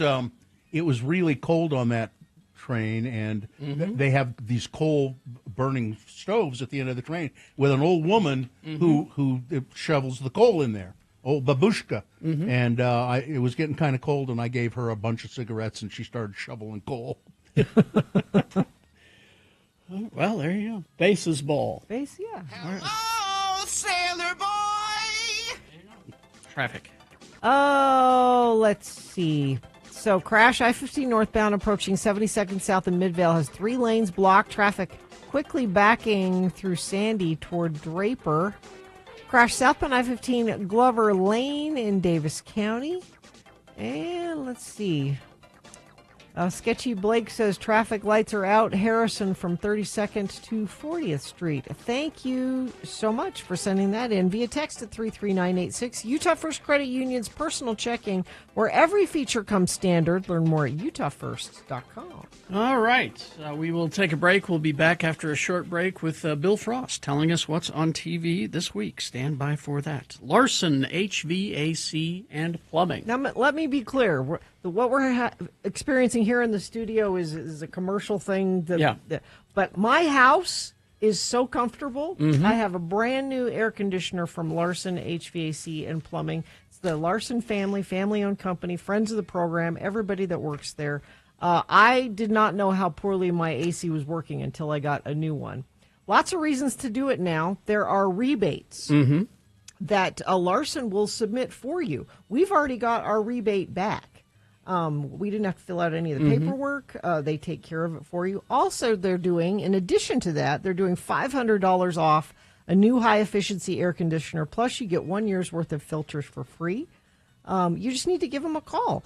801-930-5450. You can also go to larsonhvac.com/X96. All the information is there. They're Rheem Pro certified. I'm super happy with. I can't wait to get out of here and go home where my house is cool. Larson HVAC and Plumbing. Listen Up Radio from Hell podcast listeners. We love that you still tune into the podcast, but you're missing.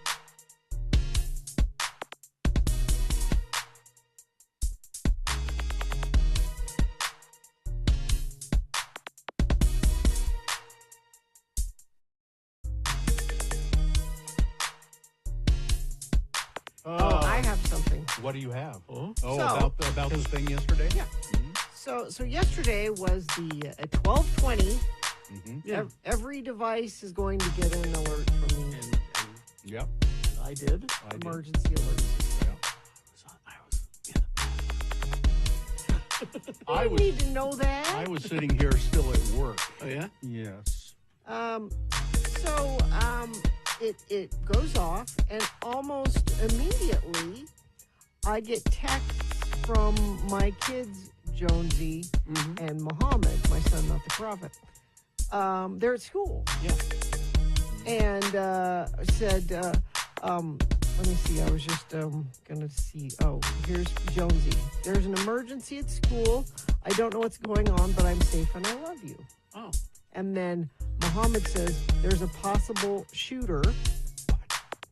And I said, no, there's no emergency. It's a test of the emergency system. You guys are safe and fine. They both responded, we know that, Mom. There is an incident Oh, really? here at school. Really? So what happened was, Jonesy was doing a bake sale she's president of the Female Alliance Club, and they were raising money for the YWCA. They were doing a little bake sale, and once the bake sale was over, she went to take the cash box to the office because they keep it in a safe place there. As she walked to the office, How much cash is it? the doors to the office were closed, and she saw a bunch of faculty in there, and she could see some commotion. And one of the faculty members poked their head out and said, there's a possibility of an incident happening outside the school, not inside the school. Go to the nearest classroom and shelter in place. So she was scared. Cops investigated. Some little jerk in the neighborhood, I think, thought it would be funny to set off firecrackers at the exact time the emergency alert. They timed it. They timed it Really? perfectly.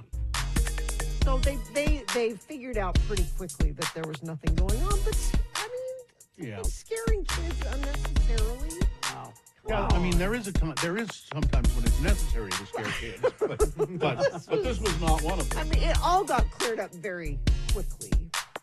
And maybe it was a good opportunity for the school to have a little, A drill. a drill. But still, come on. Yeah, not.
Yeah, like Clink in Syracuse texted us.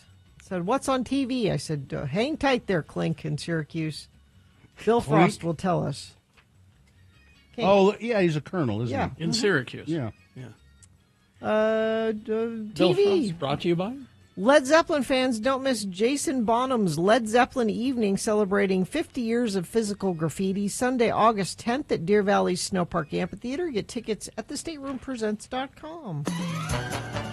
Well, here he is. He's Bill Frost. He's a writer for City Weekly. CityWeekly.net is where you find that.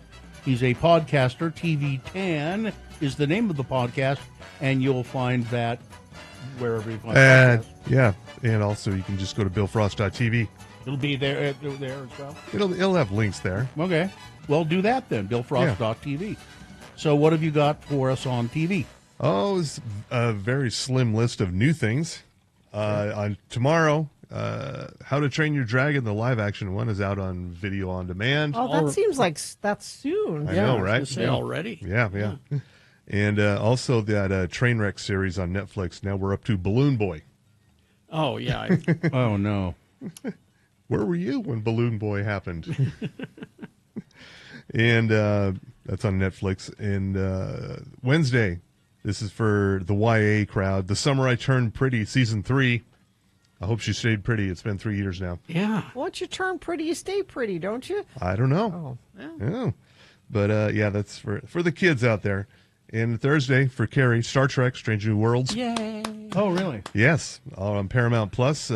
Guests this season include Patton Oswalt. Yes. Reese Darby, Paul Wesley returning as James T. Kirk. And Killian O'Sullivan playing original series character Dr. Roger Corby. Yes. Who had a thing with Nurse Chapel. Oh, there you go. Uh-huh. All right. Well, yeah. Might explain why Spock and Nurse Chapel have that chemistry. Mm-hmm. Yeah. And this is season 3. Season 4 is already apparently underway. Yes. It'll be the last one, I understand. Aw. And also on Thursday on Netflix, Untamed, Eric Bana. You know, the people, Where's he been? the People's Hulk. Yeah, he's been doing stuff. He does stuff. He's on this new series Untamed on Netflix. He plays a special agent of the National Park Service, which I guess is a thing, and he's investigating a brutal death, possibly a murder in Yosemite. Somebody said there was a movie that he starred in that he's a serial killer in it, and apparently he's really good. I can see that. Yeah, And I can't remember the name of it now. This series is from one of the guys who did American Primeval. So that was good. Yeah. And going to Friday on HBO and HBO Max, it's now officially HBO Max again. Yeah. Yeah. A Billy Joel 2-part documentary. I know, right? We're looking into the life and times of Billy Joel and some never-before-seen performance footage and back behind the scenes. And Does he deserve a 2-part, though? Sure, it's Billy Joel. It's Billy Joel, man. I don't know. I think they could cover it in one. And back to Eric Bana. Yeah. It's Chopper. Chopper, that's it. That was the first movie, one of the first movies he ever did. Oh, Yeah. wow. And apparently he's terrific in it. Okay. But anyway. All right. And going to Sunday, Shark Fest is over, but Shark Week is just beginning on Sunday. Mm-hmm. All your shark needs. And we also have a Robot Chicken special. Yes. Robot Chicken Self-Discovery Special. It's about the nerd character on Robot Chicken. The one that talks like this? Yeah, that's the guy. Who dreams of Scarlett Johansson? Yeah, so he's seeking self-discovery the American way by going on reality shows. Of course. Yeah, so the nerd going on reality shows. When is that? Thursday? That is Sunday. Sunday. Okay. Gotta On make sure. Adult Swim. Gotta make sure my DVR gets that. And yeah, that's all the new stuff is happening. I would once again recommend the series Smoke on Apple TV Plus with Sharon Edgerton and Journey Smollett. What's it about? It's about a pair of a detective and an arson investigator trying to track down a pair of serial arsonists. And Journey Smollett is really good in this. She's very intense. I'll watch anything with her in it. Yeah. We just finished up The Bear. Yeah. The most recent season. Yeah. Thought it was pretty good. Yeah, And they are going to do another one. There is another season coming, but Yeah. a lot of great music on that one. Yes, there was. If you go to Spotify, you can find the playlist. Oh, good. And it's nice. Yeah, and Murderbot has been renewed for a second season. Yeah. Dust has not. That thing with Josh Holloway on HBO Max. Oh. It's still in limbo, or is it just... No, it was canceled. It was just canceled. We're just not going to do anymore. Well, Bill, you tried to get people to watch it. I tried. It ended on a thing where it could be the end of a series or it could be jumping off to a new season. Could go either way. Now that's the end. So I watched this show, and I can't remember the name of it, on Hulu. Uh-huh. And it's British, and you may have mentioned it to us Possibly. before. And it's about this woman and her 2 daughters, and they are just the worst people on the planet. This sounds familiar. And it's the 2 daughters are always at each other. Yeah. And the mother is trying to get this widower to, and there's like really raunchy sex in it and foul. This sounds very familiar. I yeah. can't think of the name. It's funny, but there are 2 seasons. I watched the first episode, and I'm going, I don't know if I can take this. They're just Yeah. I watched, at your wife's recommendation, the Mariska Hargitay Oh, yeah, we watched that. documentary about her mom, Jane Mansfield. Mm-hmm. It's really good. Did they ever And find Jane Mansfield's head? You Too soon, Bill. Sorry. you think you know everything about that story, or maybe Yeah. you don't. Maybe you have no idea what I'm talking about. Jane Mansfield, huge movie star that died in a car accident. And her father was Mickey Hargitay, who was a gangster. Or was he? Or was he? Well, they said he was. Well, that's why you have to watch it. Yeah, Find you out. should. And Mariska, of course, is the Law and Order SVU. Yeah. and Now, see, what I learned in that was I thought that Jane Mansfield was alone in the car. Her whole family was in the car. Oh.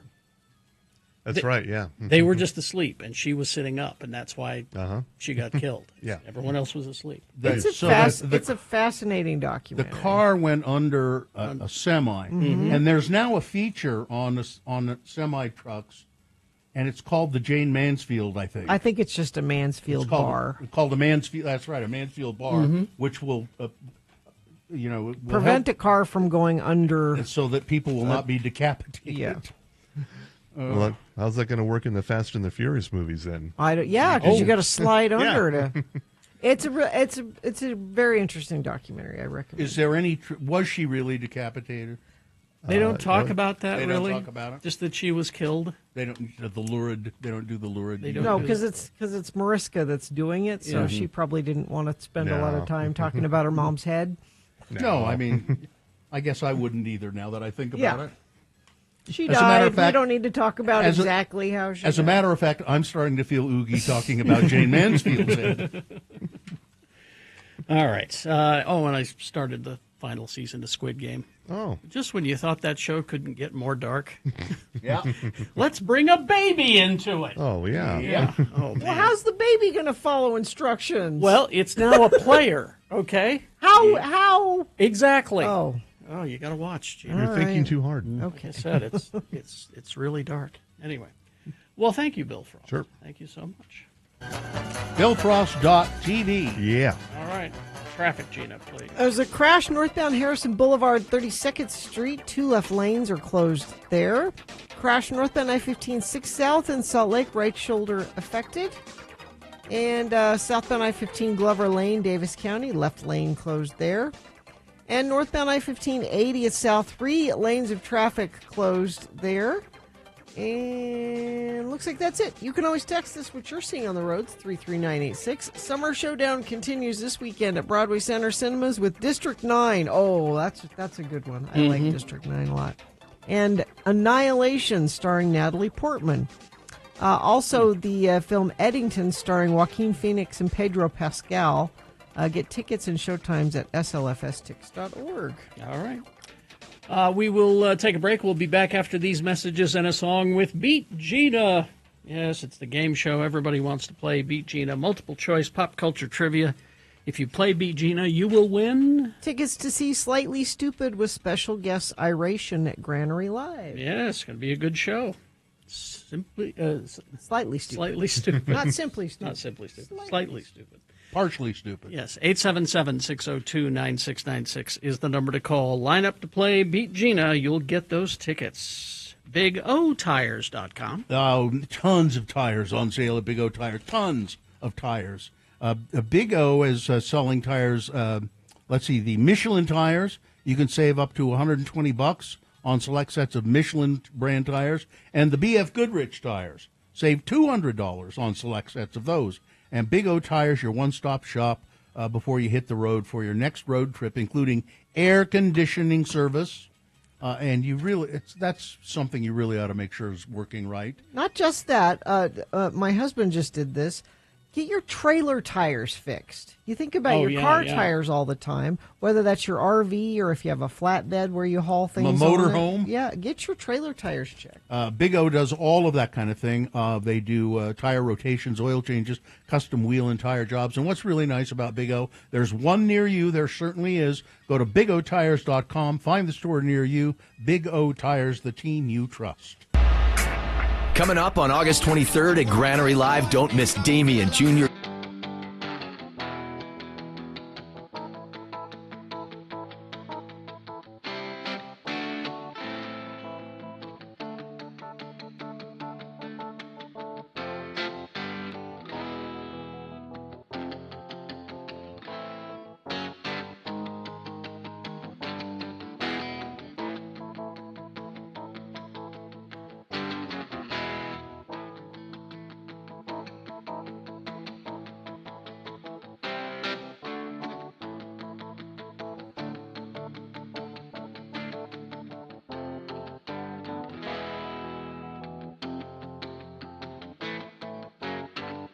Don't get me started on scrotums.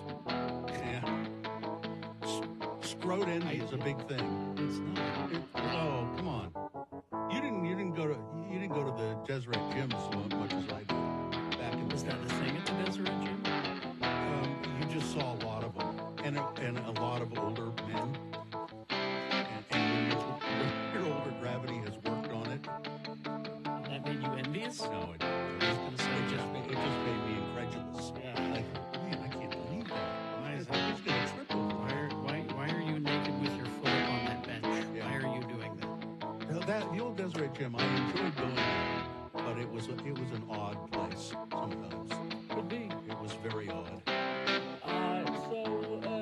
Just real quick here. I've been asked by City Weekly to write an intro for a list of things that's specifically for tourists. They're putting together a list of here are some things, if you're a tourist, here are some things that you should do when you're in Salt Lake City. It'll be the typical things like Gilgal Garden. And that's what I was going to, but they said we'd like you to do a couple of paragraphs. Yeah, a couple of paragraphs of things that are not your normal stuff. Because, I mean, come on, if you're a tourist here, the first thing you're going to do is, I guess we ought to go see Space Jesus at Temple Square, or whatever it is.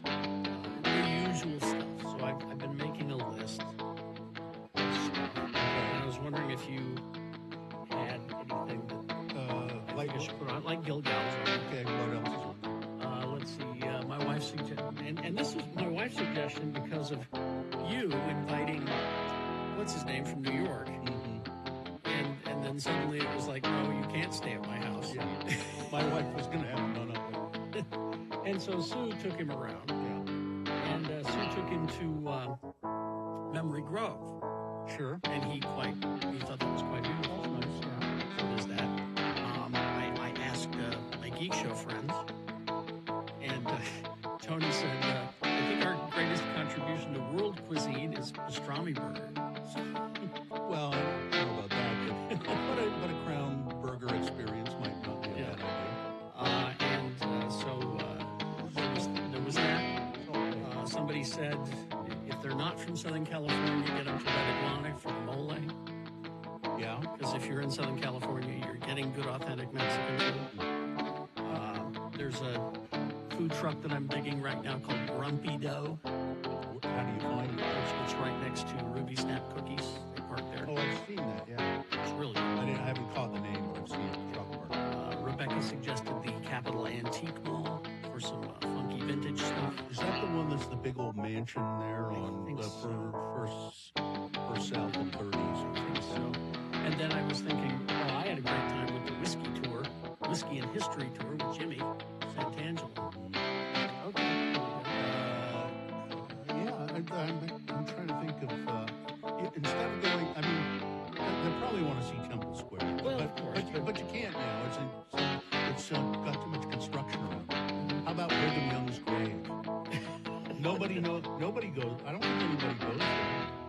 And it's you know where it is?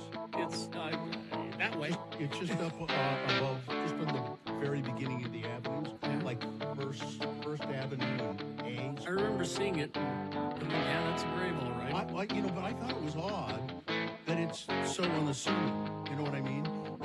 There's just, and then up there, I think a bunch of his wives are buried there too. I've only been there once, but it was just, and it's like they don't make a big deal about it. It's just rather a pauper's grave, is what you're saying? Well, no, it's just like it's not like a big beautiful setting with flowers and trees, and it's just there, some grass. I see somebody saying wise guys for stand-up comedy, but you can get stand-up comedy in just about any town. What's some really funky? I mean, I like to go to record stores when I go to other towns, so I would say Randy's Records, but not everybody likes that kind of stuff. So. Some really odd, funky restaurant. Let's see, tour of the underground tunnels through the valley. The prophets used to hide from the government during polygamy times. I don't know. I don't think the public yet? And I'm not sure they're all in. Yeah, I was going to say. Ruth's Diner was kind of unique. He suggested that. It's kind of unique. Because he said the patios. Yeah, it is. I remember I used to take dates up there. I haven't.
In 1992, Susie and the Banshees released Face to Face from the Batman Returns soundtrack.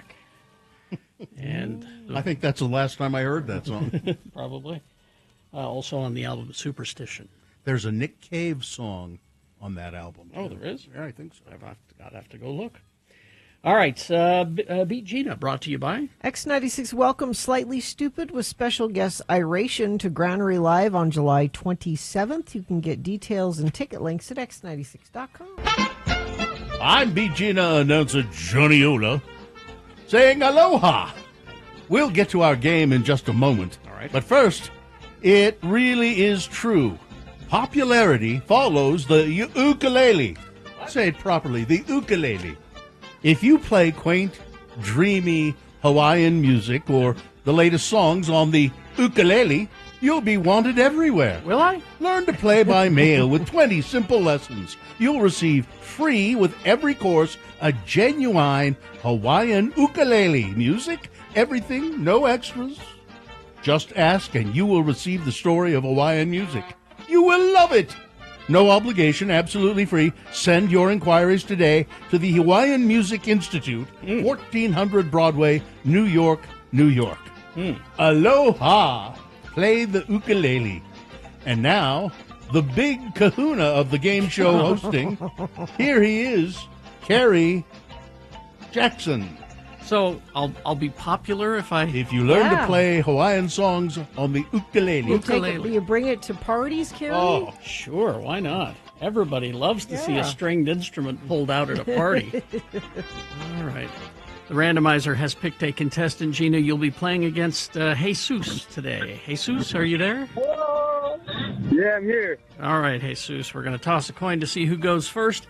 It will give you an advantage in the game if you call it correctly. Heads or tails, please. Tails. All right, let's see what we got. It is tails. Oh, you're one step closer to these Slightly Stupid tickets. All right, Jesus, because you won the coin toss, you will get the first question. It's yours to answer on your own without any interference. Multiple choice pop culture trivia. If you get it correct, you get the point. If not, Gina's been paying attention. She will answer the same question correctly, stealing your point away. We'll go back and forth like that till one of you gets 3 points. It's Monday, so we have some potpourri, some leftover trivia, 2 leftover Superman trivia questions. Okay. All right, Jesus, here's the first question. Which of the following is not considered one of Superman's main villains? Is it 1, Loki? Is it 2, Thanos? Is it 3, Ra's al Ghul? Or 4, the Red Hulk? I'm going to say Loki. Well, Loki doesn't know that Batman exists, is the thing. See, because he's in a different Marvel universe. See, so. Oh, yeah. So. Oh, well. Gina the Steel. I don't know what number 3 is, so that one. Ra's al Ghul? Yeah. Yes. What is that? He is a Batman. Okay. All right. 1 point for Gina. Gina controls the question. Gina, what supervillain killed the Man of Steel in Superman number 75? Oh, no. Very famous issue. Okay. What supervillain? Was it 1, Kite Man? Hell yeah. Okay. You have to say hell yeah after Kite okay. Man. I didn't know. Is it 2, King Tut? Okay. Is it 3, Doomsday? Or 4, Darkseid? Again, I don't know. I'm going to go with the dark side. You would think. No. I did that to trick you. He's a big bad, but no. Okay. How about you, Jesus? I'm going to say Doomsday. Doomsday is correct. There you go. Now you've tied the game, and you control the question. You could go ahead with this question. All right, Jesus, we're moving on to Fantastic Four trivia. Fantastic Four trivia. Who was the Fantastic Four's mailman? He was a regular in the comic book, Okay. semi-regular in the comic book. Is it 1, Willie Lumpkin? Is it 2, Irving Forbush? Is it 3, Cliff Clavin? Or 4, David McFeely? I'm going to go with Cliff Clavin. Oh, that's the mailman from Cheers. I'm sorry. No. And it's not Mr. McFeely. That's Mr. Rogers. So I'll go with number 2. Irving Forbush? No, sorry. It's another fake character. But no. Willie Lumpkin. Okay. was Willie the man. Lumpkin sounded like a made-up thing. That's Yeah. why. All right. Still knotted 1-1 in this tense contest. All right. Gina controls the question. Gina, who were the co-creators of the Fantastic Four? Okay. Who created them? Is it 1, Shonda Rhimes and Chuck Lorre? Is it 2, Stan Lee and Jack Kirby? Was it 3, Steve Ditko and Larry Lieber? Or 4, Conway Twitty and Loretta Lynn? I'm going Stan Lee and Jack Kirby. Jack the King Kirby, yes. All right, Gina's got 2, but you could tie it up, Jesus, if you get this question right. Jesus, let's see. We got some leftover Pet Cemetery trivia. The movie? The movie. Judd Crandall tells the tale of another human buried in the pet cemetery called Timmy Baderman, who died in World War II. How did the young man plan to kill the unnatural Timmy Baderman? Was it 1, remove the head and the body will die? 2, set his family home on fire? 3, staring contest to the death? Or 4, nuke him from orbit? It's the only way to be sure. I'm gonna go with 1. Where he chops his head off and buries him. Oh, yeah, I threw that in there to throw you off. No, it must Sorry. be burning his house down. Burn his family home down. Gina wins the game. Sorry, Oh. Jesus. Jesus, I'm so sorry. That's okay. There were some pretty specific geek answers in there. And you did hang in there. Yeah, I feel bad for you, Jesus. Even though I beat you, I'm going to give you these slightly stupid tickets anyway. Oh, how nice. Thank you. You're very welcome. Hang on the line. We'll tell you how to get those, all right? Listen, I've got to go. Mrs. Zola has planned a luau for me. Ooh. With an ukulele. Oh, yes? Be sure to take yours. Big Boy News now brought to you by... Experience the power of Laser Rush, a mind-blowing laser show set to the legendary music of Rush, created by acclaimed laser maestro. This immersive spectacle lights up the dome with epic visuals and classic rock, only at Clark Planetarium. Oh, that Scarlett Johansson. She caused quite a stir last month. What'd she do? Well, by smooching Bailey on the lips at the film's London premiere in June. Jonathan Bailey? Yeah. The actor who married Colin Jost in 2020 and gave birth to their son, Cosmo? Yep. Oh, well. The following year, kissed Jonathan Bailey again at the film's New York premiere later that month. Johansson and Bailey shared that kiss at the Jurassic World Rebirth premiere in New York, and Colin Jost weighed in on the ensuing reactions because a lot of people are going, whoa, he said. Well, I guess in Jurassic Park terms, the attack always comes from the raptor you never thought. Of all the threats out there, I wasn't thinking that it was Jonathan Bailey. People really blow it out of proportion when someone like kisses their friend hello. I mean, that's pretty nuts for people to do. And besides, he said, Jonathan is an out gay man. Yeah, it didn't seem like the biggest threat to me. No. Johansson addressed the situation herself during a Today Show interview. She said, well, he's a lovable guy. What can I say? I don't know. We're just friendly people. Festus and I went to see the Jurassic Park you movie did? while I was there. You don't need. They didn't need to do it, did they? No, they didn't. No, this is sad. Especially since I stayed at this place a couple of times, the Grand Canyon Lodge, the only lodging inside the Grand Canyon Park at the North Rim, was burned to the ground by flames. Park Superintendent Ed Keeble told park residents, staff, and others in a meeting Sunday morning. He said that the visitor center, the gas station, a wastewater treatment plant, an administrative building, and some employee housing also were among the 50 to 80 structures lost in the fire. Numerous historic cabins in the area also were destroyed. 2 wildfires are burning out at or near the North Rim, known as White Sage Fire and the Dragon Bravo Fire. These fires probably were started by lightning. They say that they should have the fires contained in the next day or so. No injuries have been reported. Millions of people visit Grand Canyon National Park annually, with most going to the South Rim. But I've been both, and the North Rim I always liked better. It's only open in the summer. They close down in the winter because they get a fair amount of snow, or used to anyway, on the North Rim. They don't get that in the South Rim. It's down in Arizona, but it's just so sad. It's just I think that's the first place I ever went to the Grand Canyon, was that lodge. A polluted tailings pond at the Kennecott mine has sunk 20 feet or more, raising concerns that it is seeping contamination into the Great Salt Lake. Great. But the state regulator charged with protecting the lake's water, the Division of Water Quality, allowed the mining company to edit this information out of a recent groundwater permit documents show. The division also allowed Kennecott to quietly nix a study that would have investigated the tailing pond's connectivity to and impact on the Great Salt Lake. Why? Well, because it would cost more to dig deeper.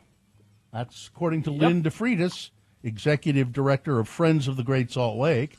It undermines a level of confidence in the process and assurance that things are on the right track to keep the system healthy and keep industry accountable. Division Director John Mackey said it's common to let regulated companies weigh in on their permits. Really? He said it's necessary for us to coordinate with them on that because, they're the ones who need to do the study. Kennecott denied settlement of its tailings pond posed an environmental concern in an emailed statement from the mine's parent company, Rio Tinto. We stand by the safety of our tailings impoundment and affirm that it meets and in some cases exceeds the required standards. What?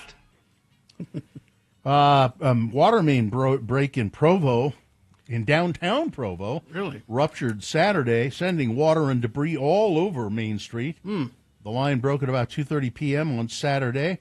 When it broke, it sent rocks flying through the air, which damaged around 15 cars and several businesses. Oh, that is right downtown, too. Yeah. It was just like it blew, Yeah. The city said that the water was shut off to the north side of Center Street between 100 West and Freedom Boulevard as crews worked to repair the line. They announced around 7:40 p.m. that service was restored. Eastbound lanes were reopened Saturday evening. Westbound lanes are expected to stay closed until Monday or Tuesday. The public is asked to avoid the area. Businesses outside the impact area will remain open. A person was found dead Sunday morning near a freeway overpass in Salt Lake, but police say there's no foul play suspected. The body was found near the 7th East exit from westbound Interstate 80. Salt Lake police received the initial call around 10:30 a.m. SLC PD officials said that the person appeared to be homeless. Cause of the person's death not yet confirmed, but police say the victim possibly suffered a medical issue or a drug-related issue. Do you want to do one more crime story here, or are we down to crime? Can you do it quickly? Well, it's Gina Barberi, the crime desk. A cold-blooded murder, if there ever was one. Not me, but the 17-year-old girl that allegedly gunned down her... I didn't say murderer. I said it's a cold-blooded murder, if ever there was. Oh, okay. 17-year-old allegedly gunned down her church-going mother and stepfather inside their Georgia home. Before her younger sister discovered the couple, Sarah Grace Patrick turned herself in to the Carroll County Jail on Tuesday after she was charged with the murders of Kristen Brock and James Brock. Their bodies were discovered in their home by the couple's 5-year-old daughter. Investigators say the 17-year-old was the one that called 911. From the very moment the 911 call was received, a relentless investigation began. At the murder scene, investigators immediately noticed no signs of forced entry. Nothing had been taken. And she has admitted to it. And let her 6-year-old sister see. Yeah, Hey, look at that. No idea why this happened. Her father was on a transplant list. He was a very ill person. The murder desk will follow this story for you and give you updates as we get them. Thank you. Let's see. Sports. Sports. Yes. I have sports babies. Congratulations are in order for Vanessa Hudkins. She's married to a sport. Cole Tucker. He's a baseball player. I call him Sport. Hey, Sport. She's expecting baby number 2 with Cole Tucker. She debuted her baby bump. I never debuted my baby bump.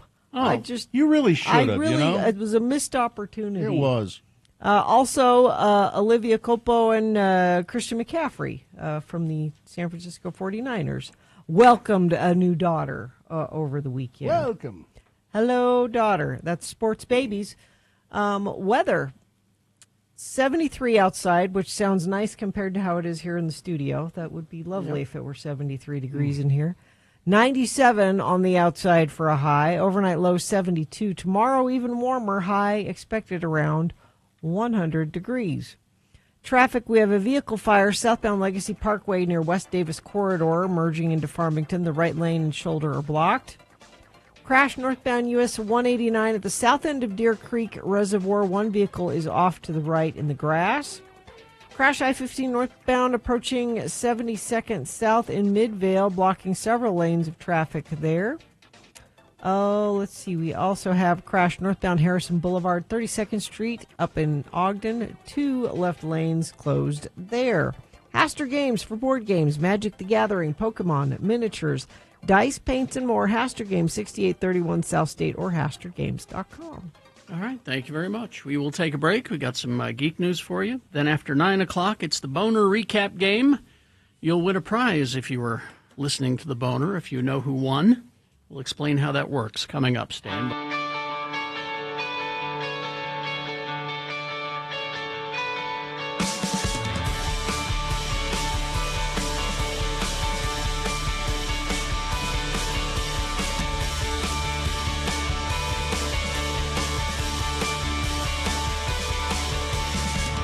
Here's what Kerry Jackson is doing when he's not on the air.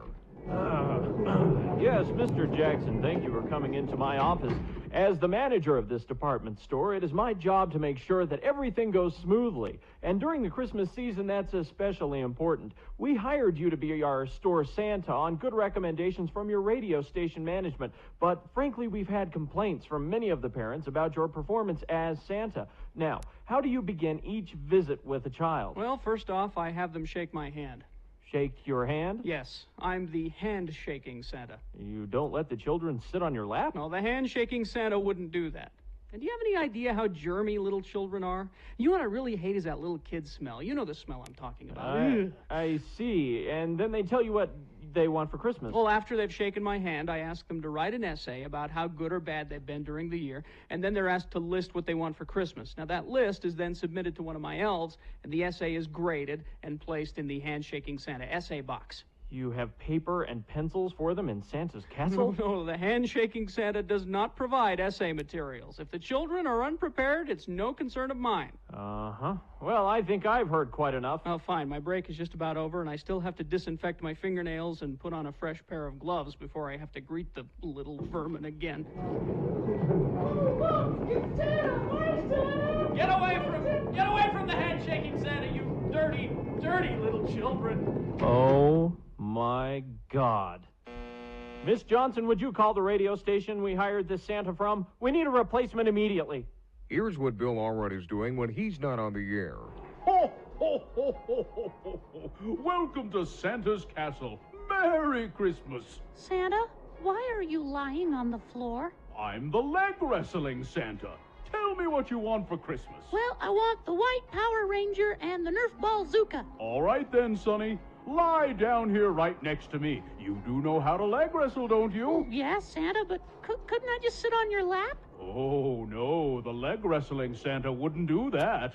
All right now, Sonny. If you beat me, then you'll get everything you asked for. Okay. If not, you'll get a lump of coal in your stocking. And an orange. Oh.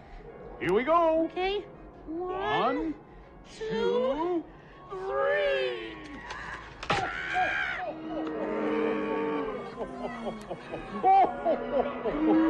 Sorry, Sonny. You lose. Get him out of here, would you, my little helpers?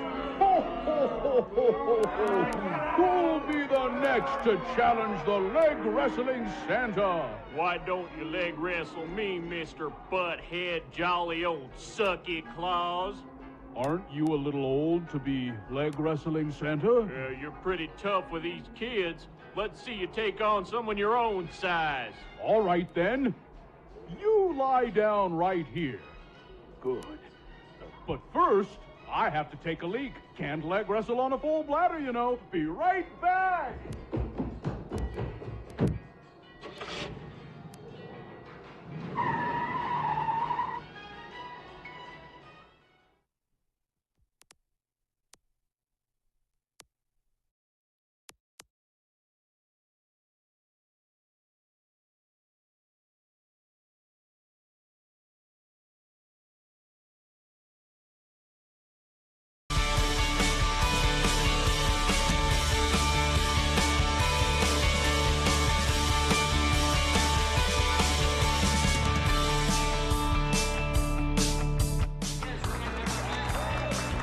X96. All right.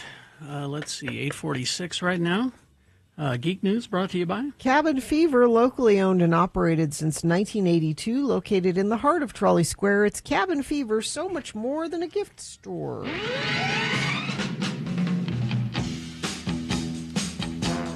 See Dave at Cabin Fever.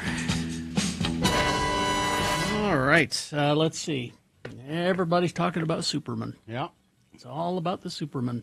And it's doing well, right? Doing very well. Saw an estimated global debut of $217 million. What happened to Go Woke, Go Broke? Guess it's not a thing. He released a statement on his social medias. I'm incredibly grateful for your enthusiasm and kind words over the past few days. We've had a lot of super in Superman over the years. I'm happy to have made a movie that focuses on the man part of the equation. A kind person, always looking out for those in need. That resonates so powerfully with so many people across the world is in itself a hopeful testament to the kindness and quality of human beings. Thank you. You know, think about the old Superman, George Reeves, on TV. Mm-hmm. And that, if I think back on it, he would do things that were very kind. Oh, yeah. Help old ladies across the street. Yes. You know, save dogs and cats and stuff. And Well, the people who are saying this is the new woke Superman, I point you to 1938's debut, where the first time he appears in his costume. in the comics. In the comics, and it says champion of the oppressed. And the story is about him helping a woman get her name cleared because she's been charged with murder, and he has the evidence that proves that she didn't do it. I mean, a good argument can be made that the two guys who did the comic, they thought of Superman as Jesus Christ the Savior. well, yeah, there's a lot of Christ Imagery. in the whole thing, but it's more importantly, it's about an immigrant, which they were. Let's see. So that's now that everything's fine with Superman, that means that DC Studios is going forward over the next year. We're going to get Supergirl. Okay. Clayface. I don't know Clayface. Clayface is he's a Batman villain, and he can disguise himself as anybody. Okay. He's a failed actor. Okay. Who, it's a long story. Also getting Lanterns on HBO Max, which is a Green Lantern show. And then I'm sure he's going to start working on his Batman movie and Wonder Woman. His Batman movie is going to be the introduction of Bruce Wayne's son, Damian.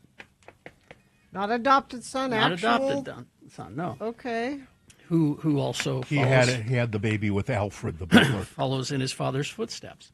We'll get into that lore when it happens. All right. But I think the problem that the right is having with Superman is that they keep confusing him with Homelander. Homelander in The Boys is a villain. He's not the hero of that show. And they get that confused sometimes, I think. Let's see. Oh, we do have a trailer for you to watch. This one's kind of out of left field. Was not expecting it. The first trailer for Red Sonja. Does that sound familiar? Is that the Brigitte Nielsen? Well, that was back in 2004. Yeah, I remember that. But it's a Conan the Barbarian adjacent character. And we got a trailer for the Red Sonja movie. The earth is bleeding. And grant me the power to find those who did this.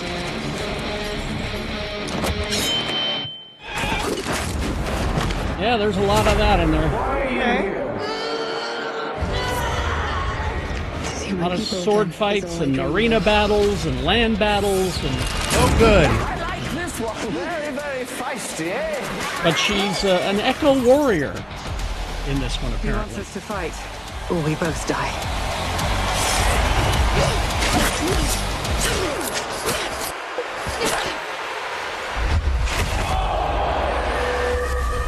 Yeah, she hears a disembodied voice telling her the earth is bleeding and asks for the power to find those who did it. You know what, Red? You are quite the woman. Thrown into a gladiatorial arena and From conquering the world beyond. all the sword fighting and armor and all that stuff that you can imagine. it's a Samuel Goldwyn production, which means it's not going to be really good. I am here to fight you and all of your kind are relics from the past. I am the future. It's now or never. So, and they do make a joke about her metal bikini. Yeah.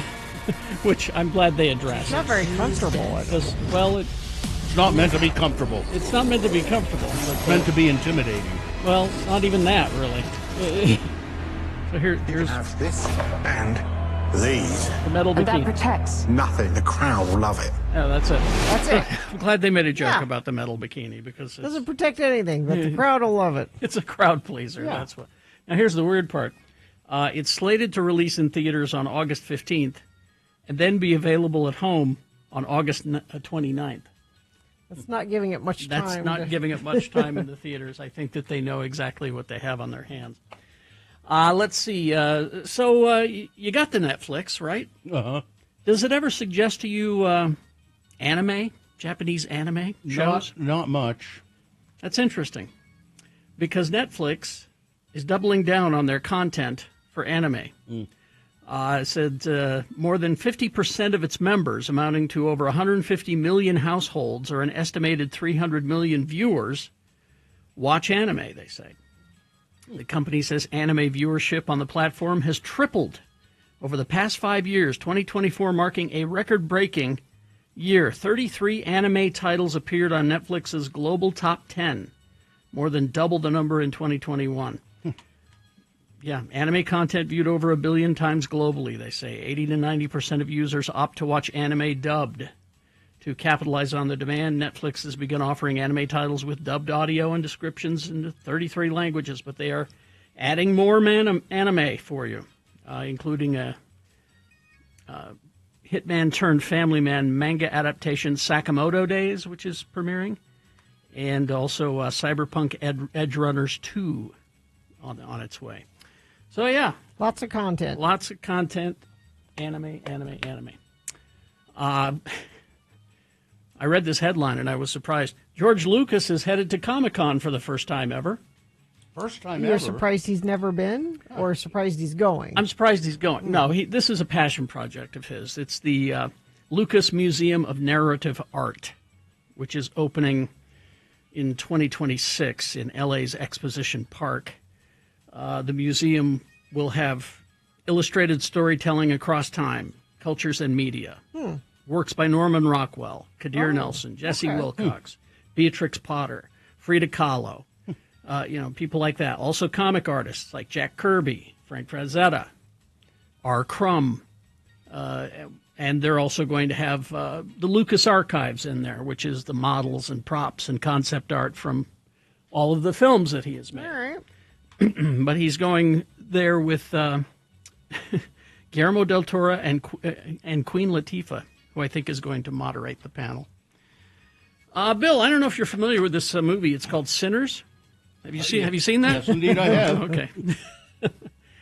Okay. It's related to Marvel's Blade movie.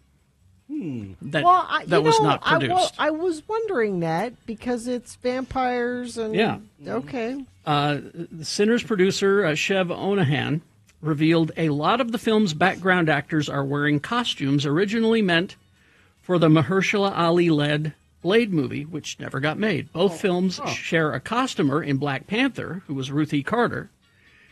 Previously stated Blade would have also been a period piece set in the 20s. Oh.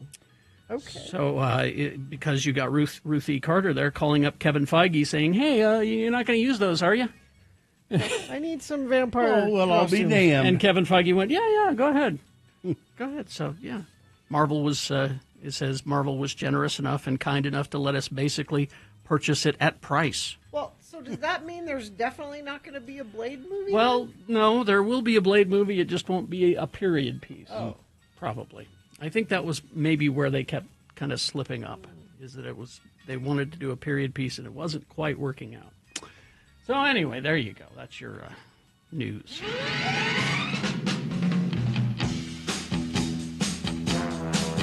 All right. Traffic, Gina, please.